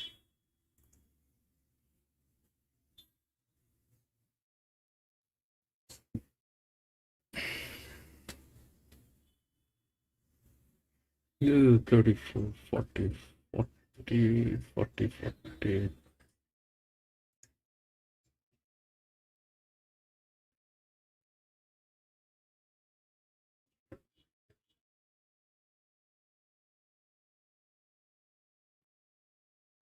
Eight, 12.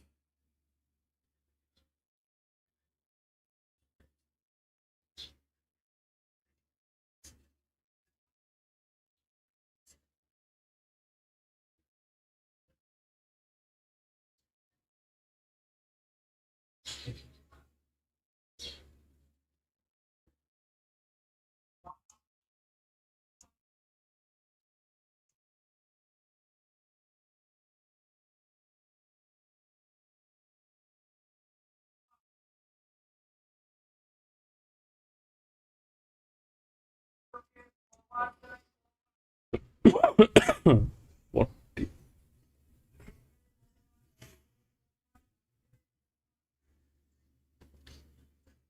Can that 7-year-old be of a trouble?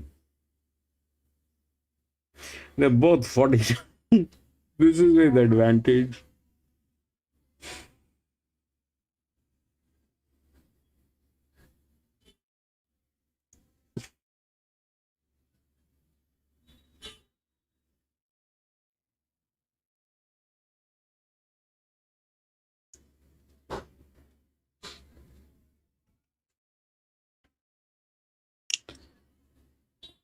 As a jock, this is too much advantage for that body weight. It's a 4-year-old gilding. It is just a hope that the 3 doesn't beat the 6. It's a 7-year-old gilding, but technically it can. Technically it can. It's just the hope that it doesn't. Technically both of them are 49. This is under pressure. This is on advantage. Difference is this, that this is a 7-year-old gilding and this is a 3-year-old gilding. So that's a hope that this 7-year doesn't make a noise. So does this. And if that's that, then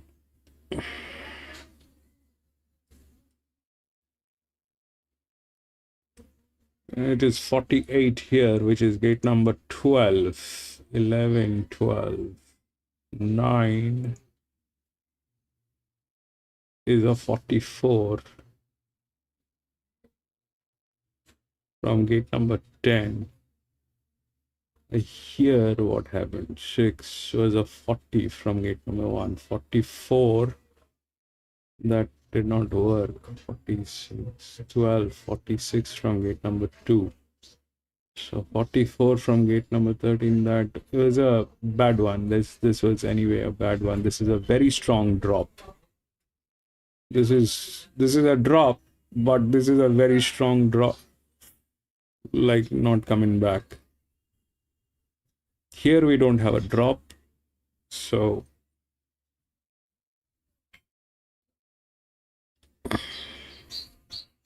the other leverage is on here, which is this one, but running neutral.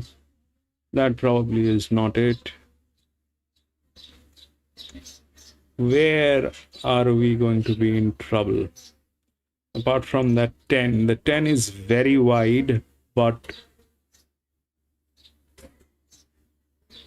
if that 10 is from gate number 12 with 48, 11, and this is a 44, 13 from gate number 9 is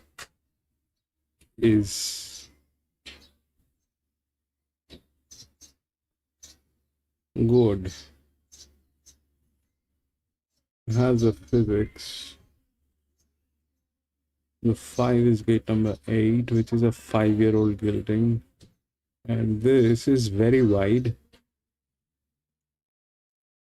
6 is a 41, 49, 2.5, 7, 6 is here, 40, 9, not in a great shape. They're not taking it. 44. Why take this one? There are 40s here, which is the 6-year-old. 6, 5.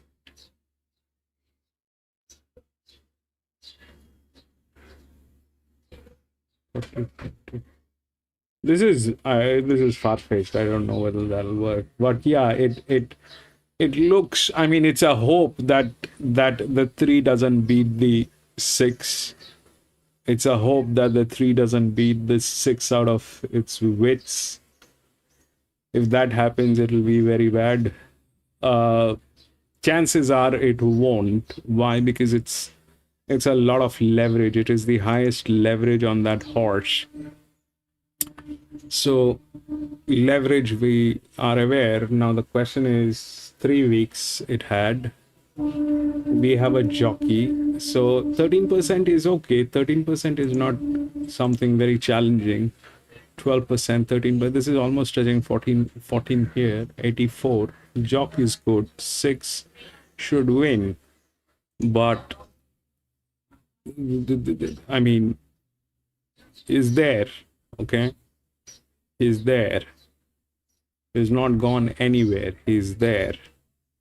And this is way too much advantage for this. So this is probably the second position, which is rightly there. Which is rightly there. It's a 4-year-old gelding from gate number 11. That is the highest advantage. Here, this thing, I did not realize. I mean, I did not know what to do with that. It was right here, but that is a worst kind of a situation that has happened. So that is the highest advantage. 12-1, whether you have a negative leverage or not, that just did not work. The 11 was in a very bad state, did not work. So here, that is the advantage that we have. This is a pressure line, which is 41, which is very low for the kind of a horse this is. There's a jock, should win. There is no, I mean, here, this was with 2 races at 87 to a 233. This one is with 3 races at 41. So probably is a red carpet to this horse. And if this grandpa doesn't do anything, then it's clean. And if grandpa can't beat this, then 8 is next with the advantage. So the odds are right. 6 and 8, the odds are right. I mean, benchmark 70, if they have been stuck to benchmark 77-year-old geldings, they kind of are not threats as in threats, but this is horse racing and we are at benchmark 70. So things can go wrong. It is not that things cannot go wrong. Things have been going wrong, right? So things can go wrong. So this is a 49-49. This is with advantage. This is with pressure. There's a leverage. There's a jock. Jock is also there. I don't know how good that it is. We are getting all weird sort of numbers today. And that's there. So if 49 cannot beat 49 and 49 wins with a linear pressure, then it is 6 and 8 should be. The other thing that is possible is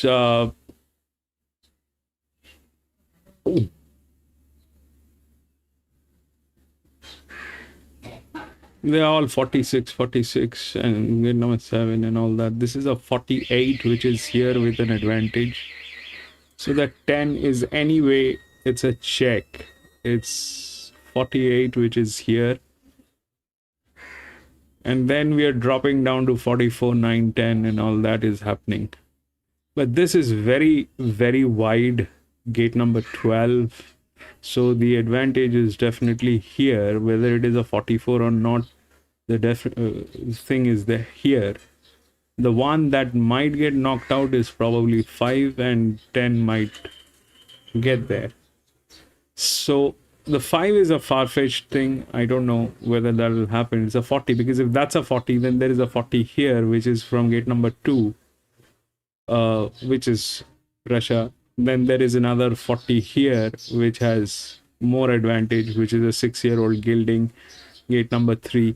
So this guy is not clean. 6, if grandpa doesn't knock him out.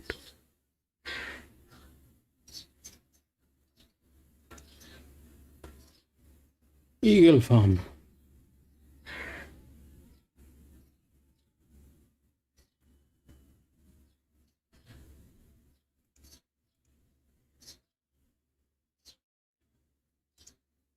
Eagle Farm 2, Lee.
I hope we get some good races on Saturday. What do we have on Saturday? Caulfield, Heavy, Dumben, Newcastle, Kembla.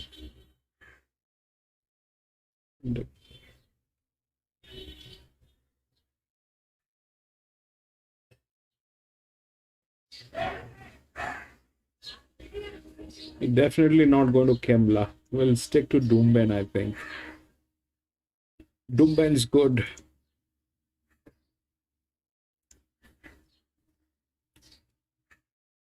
Kembla is not. Dumben is good.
Is brought to you by the racing.com app, your racing connection for news, race replays, tips, and national form. Download wherever you get your apps. 1200 metre benchmark 70. Veloce Caro, horse number 1 for the Noonan team with Logan Bates to ride. What have we made of the way this gallop has been going? We saw him on Bendigo Cup Day. I don't think he's going well enough. I mean, it probably wasn't the day for him there in terms of the pattern, but his form going in wasn't great. That's why it was $26. Easier race here. Inside draw might help along with that drop in class, but don't think he's going well enough. So only going on for the first time at the age of 6, especially when the horse hasn't won for a long time. Maybe that's what he needs. Maybe he does need that to turn the tables. He's a good-looking horse. He's been turned out nicely if you like his form. 2's Primal Spirit for Reece Goodwin. He's had a couple of runs this time. Jordan Childs in the saddle this today. Yeah, generally, usually races prominently, but a little slow away last start. And up a long way back and on that Bendigo Cup there behind St. Paul. So they'll be hoping they can utilise that draw here. That being the case, even if it's a touch slow or he'll be holding a proper spot, he can figure. He's a heavy, chunky sort of horse, so I haven't got a good benchmark on him and haven't seen him for a good while, but I'm assuming that today he sort of raised himself a little bit. He has got good tone, but I would assume looking at him that it would have taken a bit. 3's Dollar Chaser for Billy Papasaharadakis and Luke Nolan. Yeah, pretty consistent sort of gelding. He boxed in the last start at Salvar Mercurial Lady and was a bit held up at a key stage, kept on well enough. He's third on the prep now, his feet is going well enough. I think benchmark 7, yeah, he could be competitive with the right one, so it shouldn't be too far away. Lovely, handsome horse. It's turned out nicely here. His coat's good. He's striding out well, conserving his energy. There's nothing to dislike about him at all. On train for the Croston and Gilmore team with Craig Newitt riding an inside draw. Yeah, I find this horse hard to work out. That said, he is very consistent. He's a horse that from that barrier will get every chance. I just don't know. You know, he's been held in easier races and what he strikes. That's the bigger issue. Well, he's very fit, so that'll hold him in good stead. He's got really good tone over his rib cage and over his hindquarters too. Another one that's, even though a high energy horse, conserving his energy very well here. Winsome Star is the next gallop to have a look at, resuming here this afternoon. Yeah, I'm pretty keen on this horse, Timmy. I thought that when I went back and looked at this horse's form from Queensland, it rated well. I liked his jump out. I know he's only won 2 from 21, but His last 2 runs at the end of last campaign on heavy tracks were just a real drop off for him. So they've been given time as run since May. He's come back, he's worked really well. And I'm banking on the fact that he can, his trial was actually at the Heath, so he went well there. So I like that bit of work. I could go with him here. He has been supported. Very tricky horse for me to assess not knowing him because, geez, he's a heavy set horse. Looks like he would have come in as big as a bull when he first came into work. You can see really nice tone over his rib cage, but I just, without knowing him, I can't say with confidence how forward he is. 6 is out. Prince Tycoon was our short price favourite. Untapped for Greg Urell, presuming here. Greg looking for another winner on the program. Yeah, this horse can win. I mean, lightly raced, 10th career start, fresh up, could jump out, and there's no knock there. You look at his better form, he can certainly deliver the goods today. So Greg's just had a winner. He might have another one. He's a nice, stylish-looking individual, this guy. I think he's presented really nicely. He's another one, first up. I would have thought that he's potentially going to tighten up just a little bit, but he has got a good base of fitness there. Barbaric Lad's the next gallop to have a look at. Was set a bit of a task at Geelong last start when you just really couldn't come out. I had a good judge. So it was very good run against that pattern. He's been ready to win for a while. He probably just needs to go his way. And he'll need a little bit of luck today from that barrier, but no knock on him. His form's good enough. He can win, but he just needs like the planets to align. He looks excellent today. It's definitely the fittest that I've seen him all preparation. It's actually beneficial that his saddle blanket's just kicked up a little bit there because you can see over his rib cage he's exactly where he needs to be. Express Guard, the market says this is the logical danger to our now favourite for Anthony and Sam Freedman. So the stablemates doing battle at the top of the tree. Yeah, I don't mind this horse. I like that run at Sandown Lakeside behind the Belmont Gangster last start. Of course, Observer was in that race, and I like the way that he levelled out late. Like he really produced some excellent closing sectionals. It's just once again, it's the same sort of thing with Barbaric Lad. Like where do you end up from that barrier? But if he gets the right run in transit, I wouldn't be surprised at all if he won. No, I wouldn't either. He looks really good in the yard. Can't fault anything about the way that he's turned out. He's fit, he's lovely and relaxed. His coat's nice and healthy, moving well. Figlio d'Argento, do you like this horse, Hutch? I like the horse. I don't like him today. I don't think a race over this distance fresh up, so I think he'll need it. I'm happy to watch. Not showing any signs of freshness in the yard. His condition's good. Looks to have thickened up a little bit from the tail end of last preparation as well. The Grumpy Bear's out. You are not alone. Is this horse the leader? That looks, well, will certainly be one of a few that can afford to mention that race, so he's definitely one that could do that. Up from maiden grade, so it's a much stronger calibre of horse than taking on, but they expect to be in the top. Right.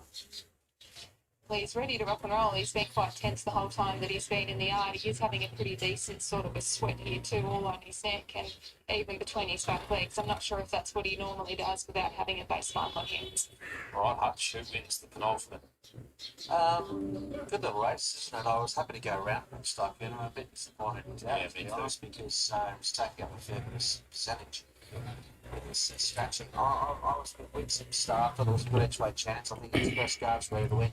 No, not with Barbaric, but just the 9 and the 8 are going to need a little bit of luck in running. I think in terms of the way the race will be run, outside of that, look, it's pretty over. Probably Primal Spirit will get a bit of a runner behind, but no, Win Some Star was my main result. With Barbaric Lad here on top from the yard. I thought he looked great today. It's definitely the fittest that I've seen in this preparation. He is quite a big, chunky, heavy type of horse, and I think it's the best that he's looked all prepped, doubled up to. So hopefully he can run well. The other Freedman runner I thought presented exceptionally well. Also, that is Express Guard, and Greg Urell's horse Untapped is another one. Right, let's have a look at the market. Barbaric Lad, this market's obviously been thrown around 28 cents of scratch deductions due to the scratching of Prince Tycoon. 360 Barbaric Lad, Express Guard 450. The one Hutch likes is Win Some Star at a $5.50 chance. Promo time, ladies and gentlemen. $4 for Terra Lee to win by more than a length. What do you think, Hutch? Yes, I think she can win by more than a length, but it won't be easy. No, shorter distance. She? All right, chances are you're about to lose. For free Where did he get a she? Number of the website. Let's catch up with Reece Goodman, ahead of race number 7 at the Caulfield Heath. Thanks for your time, Reece. Primal Spirit series been ticking along quite well at the early stages of his preparation. Yeah, really pleased with him, to be honest. Probably shocked me a little bit on how well he ran first up at Pakenham over the 1,000. Boxed on really well, just missed for third in a head bobbing go. And at Benio the other day, just missed the kick and we just got buried back along the fence. The winner did come from inside us, but he never really got clear running to the 200. He was really good late. He's not the type of horse you want to be held up on. So we look to be much more positive today. He's a horse that's led previously. I think the horse inside us probably has similar intentions. So very much taken on how he jumps. And we're looking to be positive. And if he can get somewhat of an easy time, you know, in the first couple. What do you put the missing kick down to last start? Well, Hannah said they called to sort of go once, and then there was a yell of no, so he went to sort of go and then lean back, and as he did, they went. So I don't think it was really the horse's fault. He wasn't terribly slow away. It was probably just half a length, but in 1,100 metre races where there's good speed, it makes all the difference. So it was a one-off for him, hopefully. His horses generally began really well and settles up on speed. So if we can get to that position around this circuit, I think that'll be a massive help. It's always tricky when stuff like that happens as a trainer, isn't it? Because you don't want to come out today and then overdo it and get him up and over racing. Yeah, that's right. And before we got him, he was a horse who could do that. He has got the tendency to overdo it. So, yeah, it's a catch-22, and Geordie's got to find the happy medium. But if he begins well, happy to give him a squeeze, see how the race unfolds. I said to Geordie, I'd rather a genuine run 1,200 than a slowly run and a sit sprint. So hopefully we get that. But the horse presents in great order. He's really pecking third up. Good luck. 9. Anybody can win, Lee. Anybody can win. This is benchmark 70. It's a 3-year-old gelding with a pressure. That's the favorite. 6 is the favorite. 8 is the one with the body weight. They also confirmed. So we have the 8 with the body weight, which is... So 8 is on top with a very high rating, body weight, and a lot of advantage. 9 is from gate number 10. So if that works, that should work too. That's an advantage. But in between, you have this one, which is also from gate number 12. So all are wide gates. The question is, the 6, will it get knocked out by the 3 or somebody else? Yeah, absolutely. We're not too far off these horses being loaded here for race number 7 on the program. We're around 90 seconds away. Anybody can win this. EW is probably 8 best. I mean, right now it is not best because that has become the favorite. So 8 EW is not the best idea, but 8 is with a lot of advantage. 8 is with a lot of advantage. That body weight, that advantage. Benchmark 70.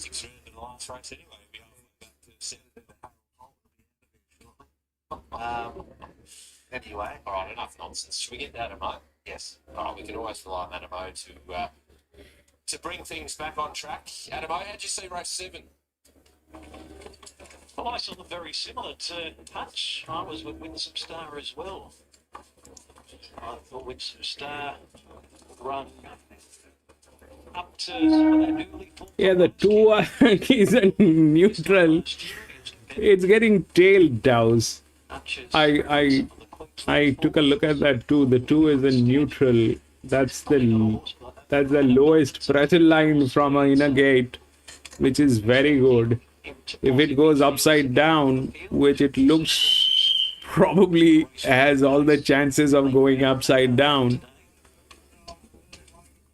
that 2 is the lowest pressure line. So what does this mean basically is we are dealing with very bad horses. It is... I mean, it is basically like choosing a politician.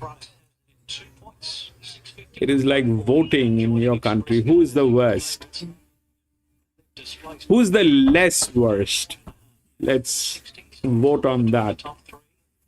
Mr. John has done mass murders. Mr. John has mass murders in his books, but Mr. Pat has only a couple of murders in his books. So now you choose who you want to vote. Getting close. They're both murderers. One is a mass murderer, the other one has a couple of them. It looks like they're right. 1200 for the races. They're off. Express Guard and Winsome Start. He jumps fairly and showing speed from the centre of the line as they come into view now.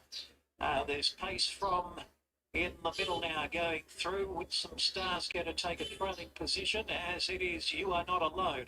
You Are Not Alone now by 2 lengths on Octrade, and then comes Primal Spirit, followed by Deeper on the Track, Untapped to 4. Next, Vito D'Argento and Dollar Chaser. They were followed by a little margin in the field to Veloce Caro, getting back in the field by Barry Clad.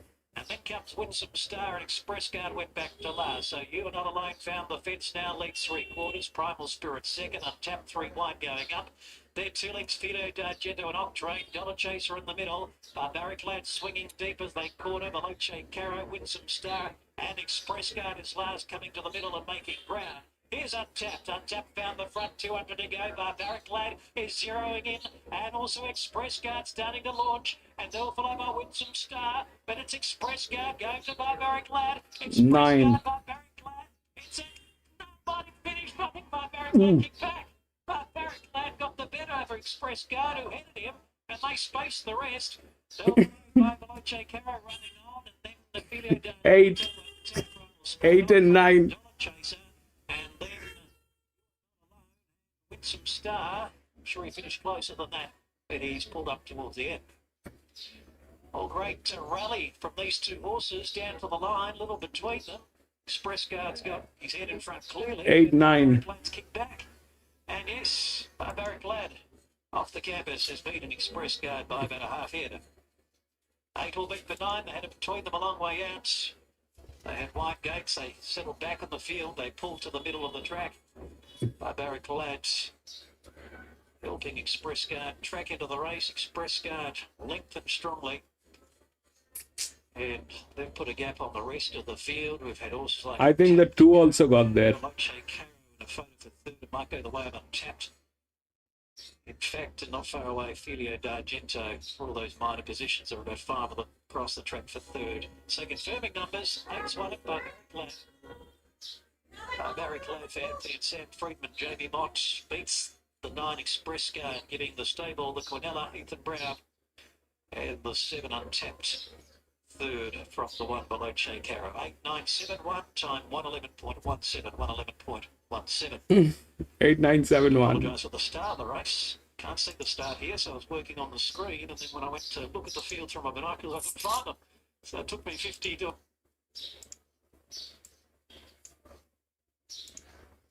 What happened is that 8 won from gate number 11 with that advantage. Body weight cannot beat that.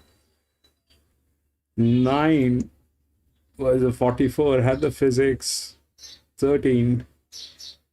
Then came 7, which was anyway an EW. 7 was here. 13, 46. The 10 did not work from gate number 12. And 1, which was this one. So this was a 40. This was a 40. This was more advantage. So 5 probably did not have a chance. That happens.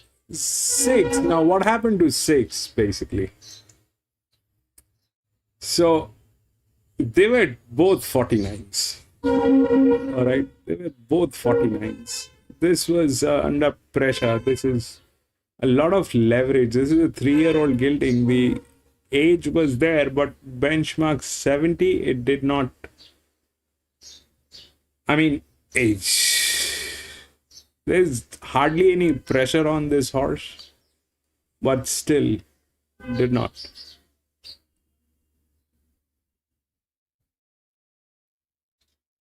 So went to advantage. We go to the next 1200 meter.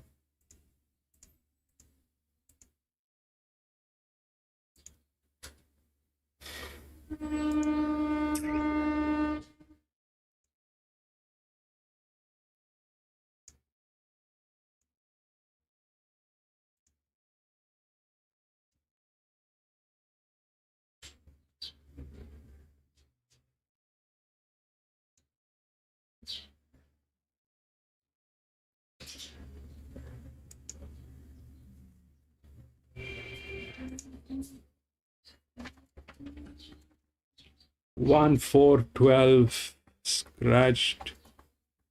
13, 14, 16 scratched. 6 horses scratched. 3, 5, 8, 7.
Okay, that's all good.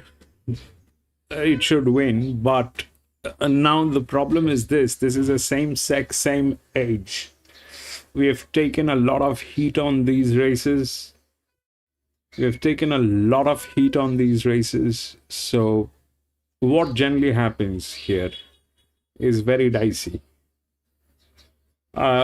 People are assuming, I mean, the odds are based on, what that horse is. So it's a 0-0 on the DICR. So that is a very strong chance of winning. All right. But having said that, that strong chance would have been stronger if this was a race which constituted gildings and mares, courts and all that. But this is a all mare, same sex, same age. All right. This is where things go wrong. And how it goes wrong, it's exactly the same mathematics that, the advantage is something that works with a lot of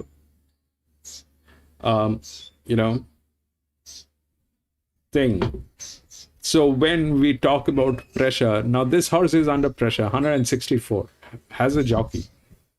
67, but 164, there is a leverage which is probably the highest. No, the highest is 11.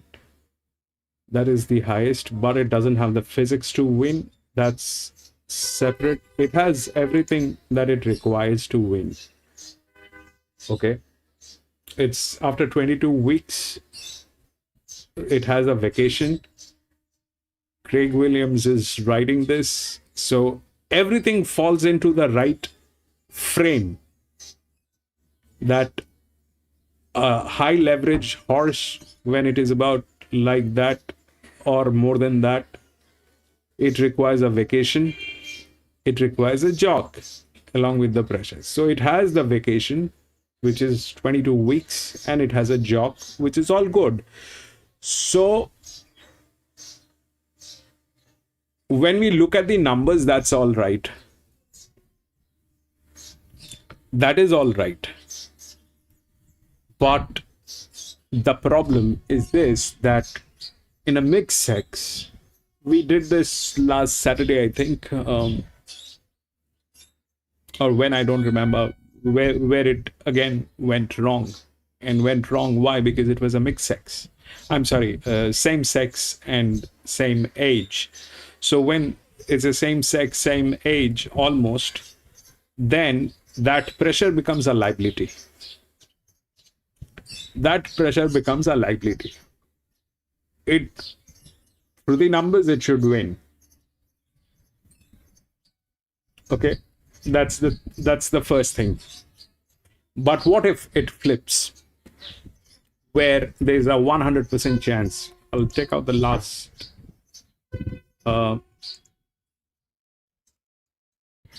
Here we had something like this. So this was the one. All right, 2000 meters. The 5 was the favorite, which was a linear, did not win. This one went to, I don't remember, 13. With a low pressure, the 13 won. Bishwa was on this horse. 13. Okay. So that was a low pressure. 5, I think, I don't remember exactly what was the entire result, but 13 won. This was similar construction. This is a Victoria special, right? This is something that happens. They do it here in Flemington and all other Victorian tracks. They do this. So the point is this, that through numbers it is good, but there's a 100% chance that it might flip. And if it flips, then that 9 is anyway a check, because that is the EW. That 9 is anyway a check, because that is EW. That is 47.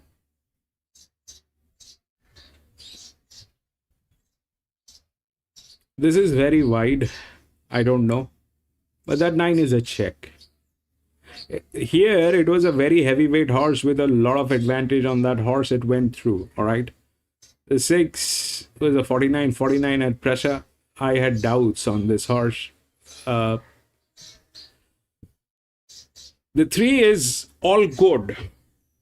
Technically, 3 should win. But that win would have, I mean, that thought would have held more water if this was not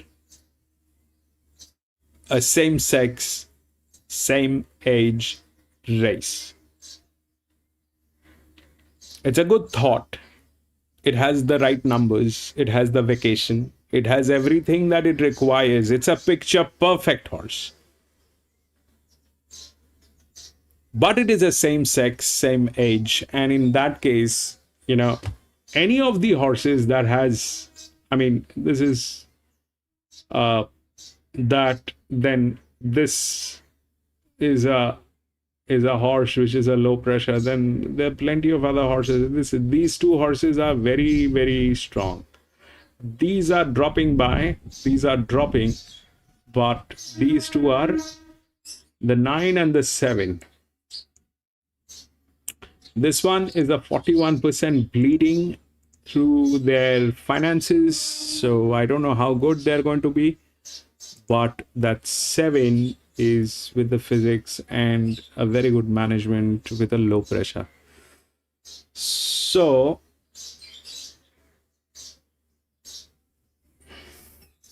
the 3 is a 41. There's a 41 with 65, which is here, 5-year-old mare. It's it doesn't have the rails. Then we have this one, which is a 0042 3.5, very difficult. And this is very wide. 7 is a very strong one in this one. I mean, if it moves, it looks all right, right? Everything looks all right. There is a jock. It is a 0-0, has all the advantages of being a very strong horse, has the highest leverage, has a vacation, everything looks perfect. But what if it flips? That's when these two comes in. I don't know how good this 9 is going to be, because they can we call it bleeding? Anything above 40% is bleeding. So yes, we have to call it bleeding. So they kind of, management wise, they kind of in a difficult state. But that is also for us to look at. And I don't know if I mean, the numbers are with 3. It's a good horse. It's a 0-0. It has the physics, jockey, vacation, leverage, everything. But this construction of this race itself is a trap.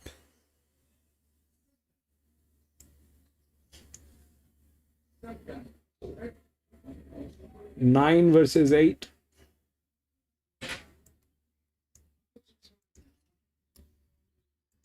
Nine versus 8. 9 is at a 47. They are bleeding. 8 is a 38. Less bleeding. But you know, the 7 is with a very good management, with a very strong jock, which is there.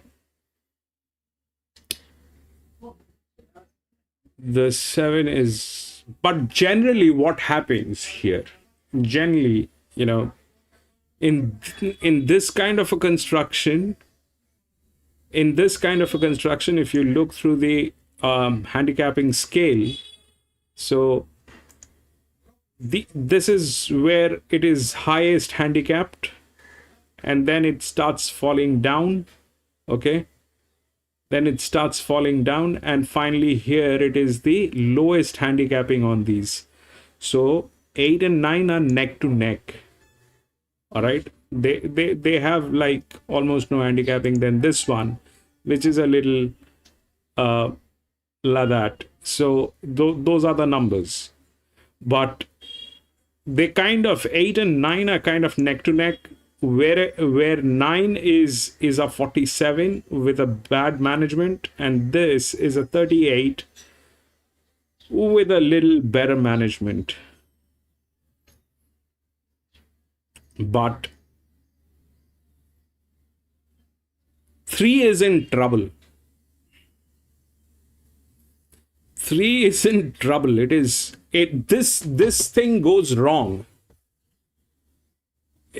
Out of 10 races, 7 will go wrong. 8 will go wrong. 7, 8 will go wrong. I mean, those are the rough figures that we have. And I mean, back to back, if you look at the Flemington races that we have done, we've had about 4 races of the same construction. All of them went wrong. All of them.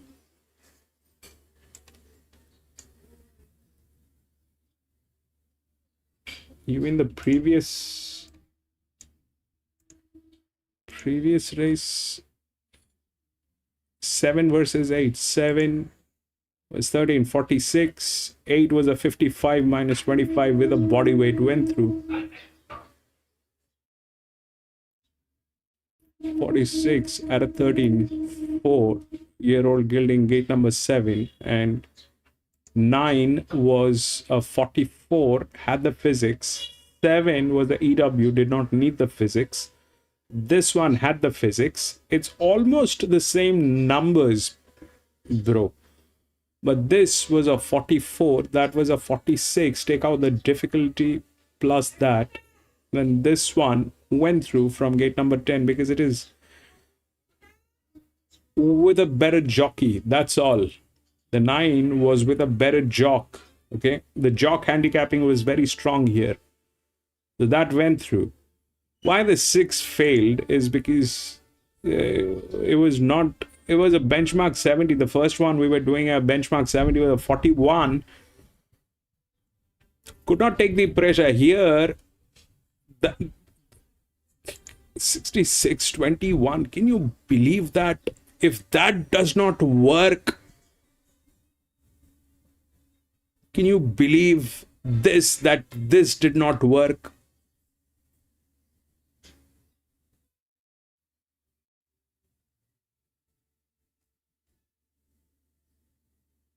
This one 95, it failed. So basically point is this, that we are dealing with very volatile, these are not even small caps. These are probably the,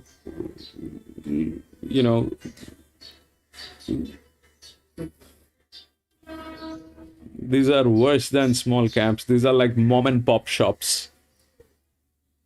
These are like mom and pop shops that we have. Here it is at 67. Very doubtful whether that will work. It's like that. The 9 is here. That is the lowest. Apart from the 0, which is not in a position. And the 7 with the management. There's a jockey on the 7. 3 is in trouble.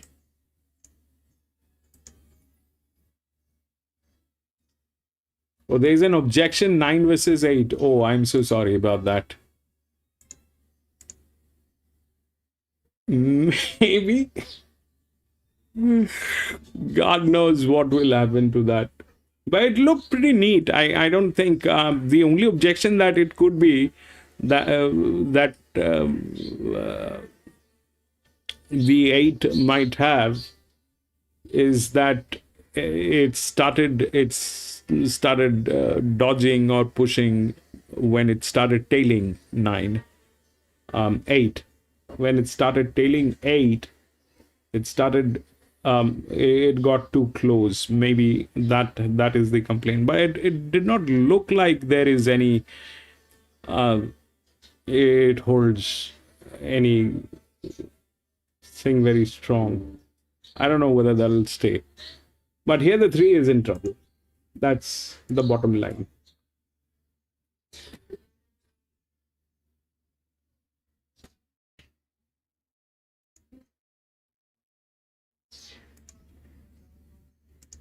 She generally likes to race handy, and she might have to use a bit of early petrol to cross a few of these. But she's in good form. She's lightly raced. She's got some upside, and I'm no doubt that she'll make her presence felt once again.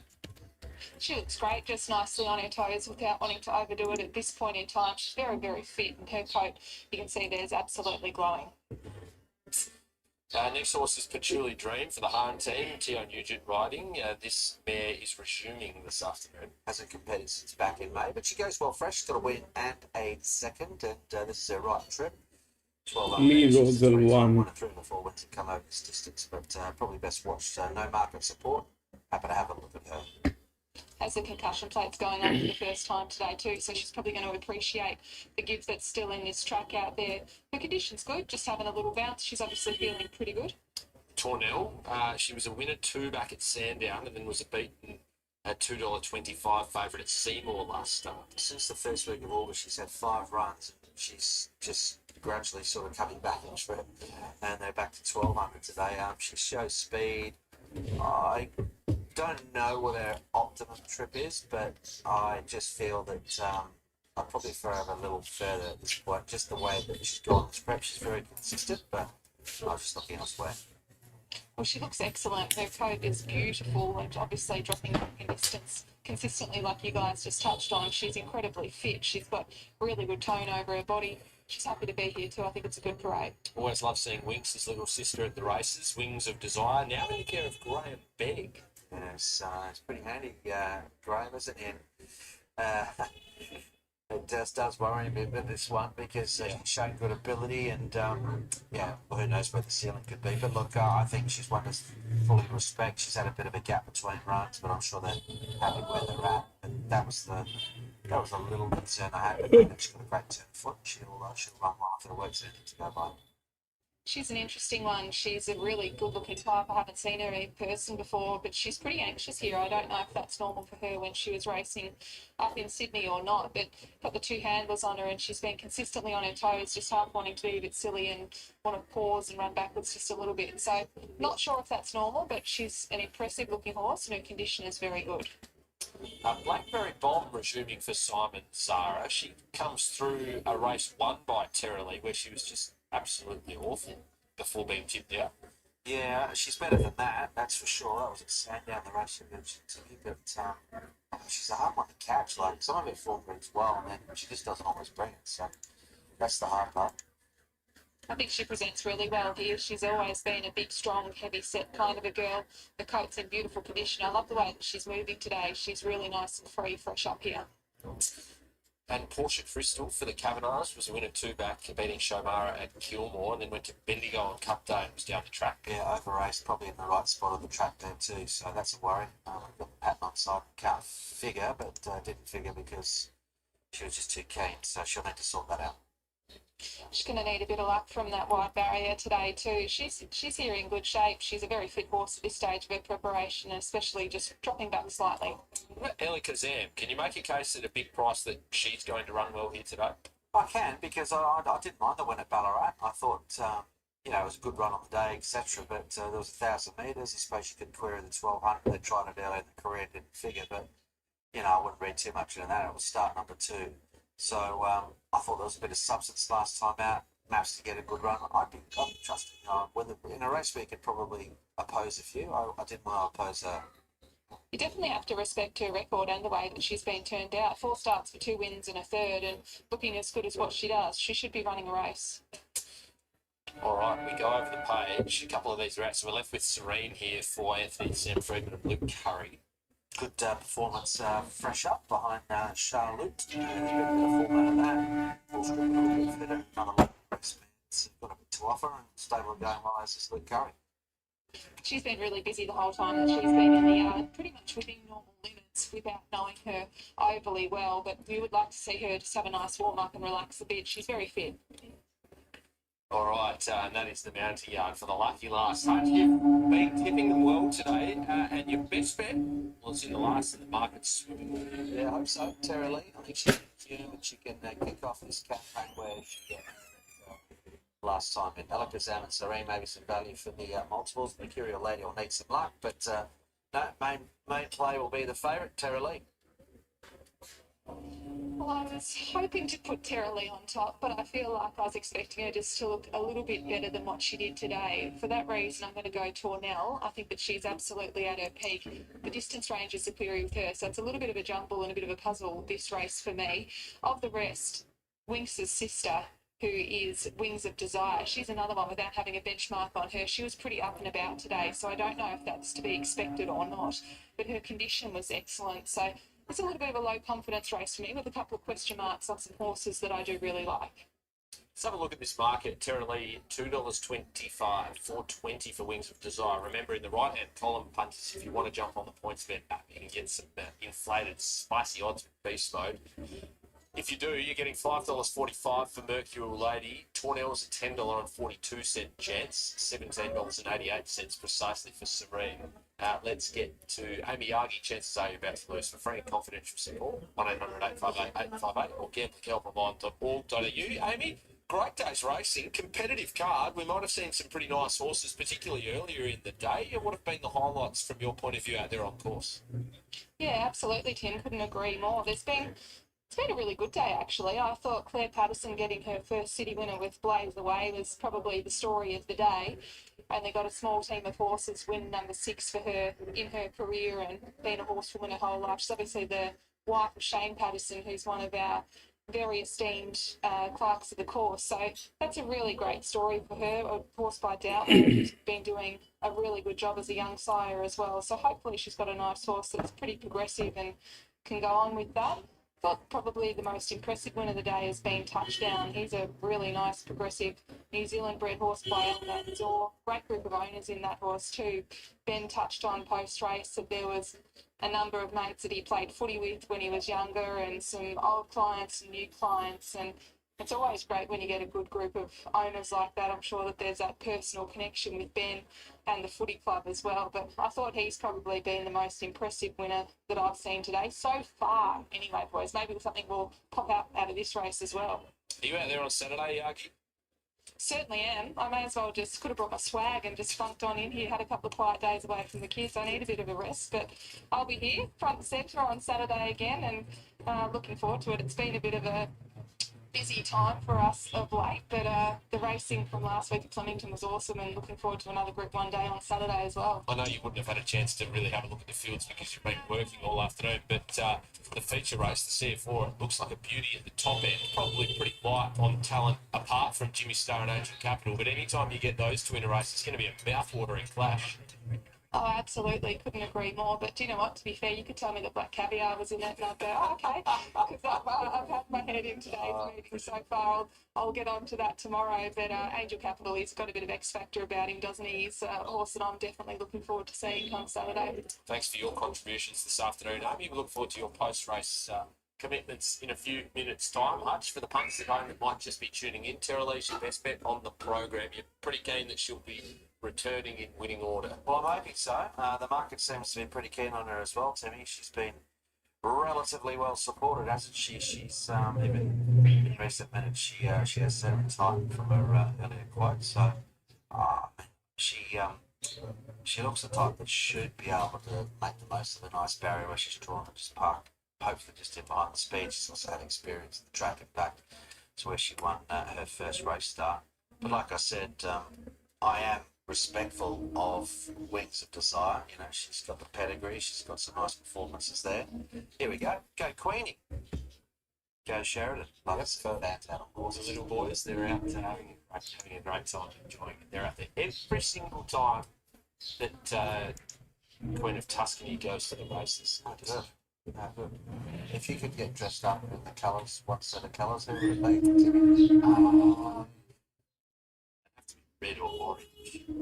Got a favourite horse that you won on offer? Oh, no, my favourite horse was Happy Trail, so I could rock the There you go. red, yellow and green. There you go. Let's go on those, yeah. I'll get you a set made up. How about that? We'll get you in one day with the cap on. I'd be up for that. Anything for the show. That's it. Loading process underway for the lucky last. Thanks for your contributions this afternoon, Adama.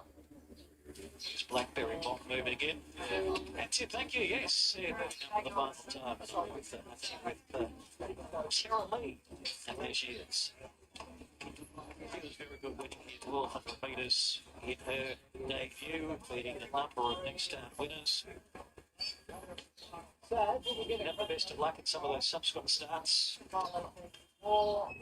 So Patchouli Cream, one of the outsiders, moves up alongside the favourite. She is Gazette. Right, Lucian just pulled the gates, went sideways, straightened her up. Buttocks are into the barriers, carrying Heifels out of the saddle. 4-0 for Jamie Mott. Jamie winning the previous race and surviving protest. This is the Sports Bet State Racing Company in India. Real ladies drawn wide. Gates able to sit on speed from a wide gate in a smaller field and sail quite comfortably. Just a couple left. To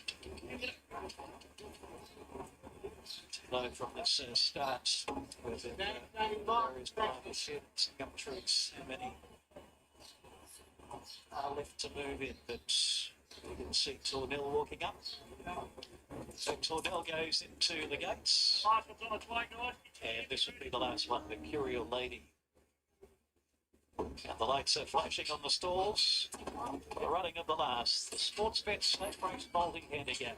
You can hear commotion in the barriers.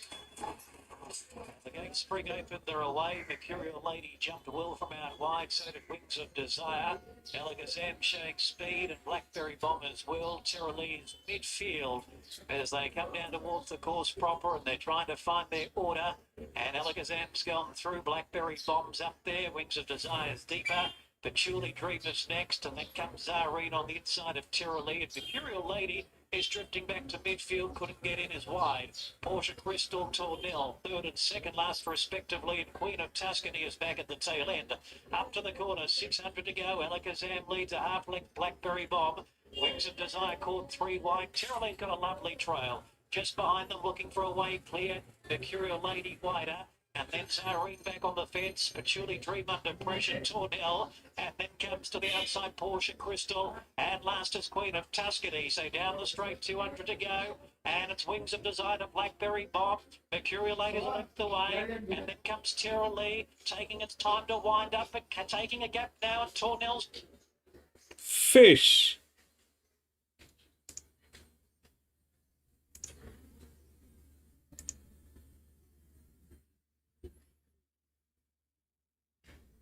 and Mercurial Lady in fourth.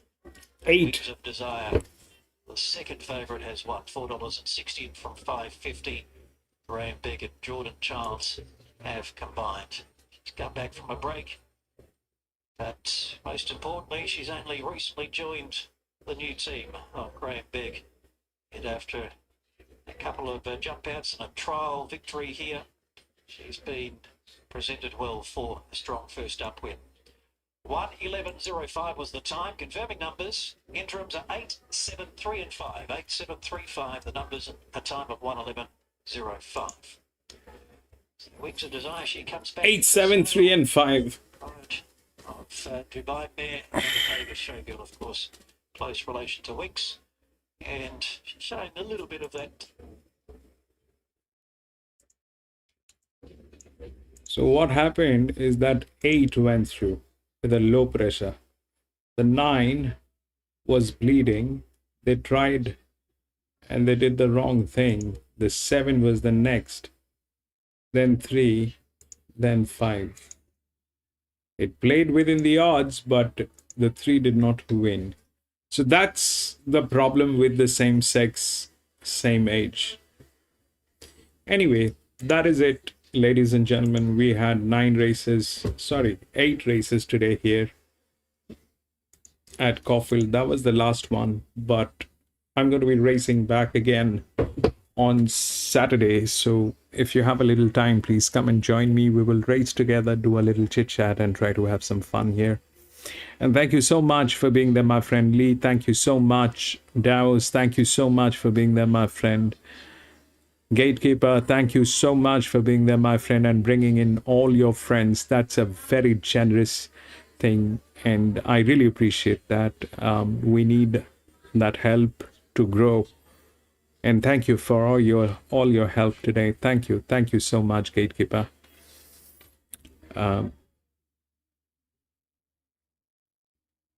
Tuna, thank you so much for being there, my friend. And I want to thank everybody who's been watching this stream and follows us. My heartfelt gratitude to everybody. Thank you for supporting this channel. Thank you for being there. And I'll see you on Saturday. Till then, have a great day. Stay blessed.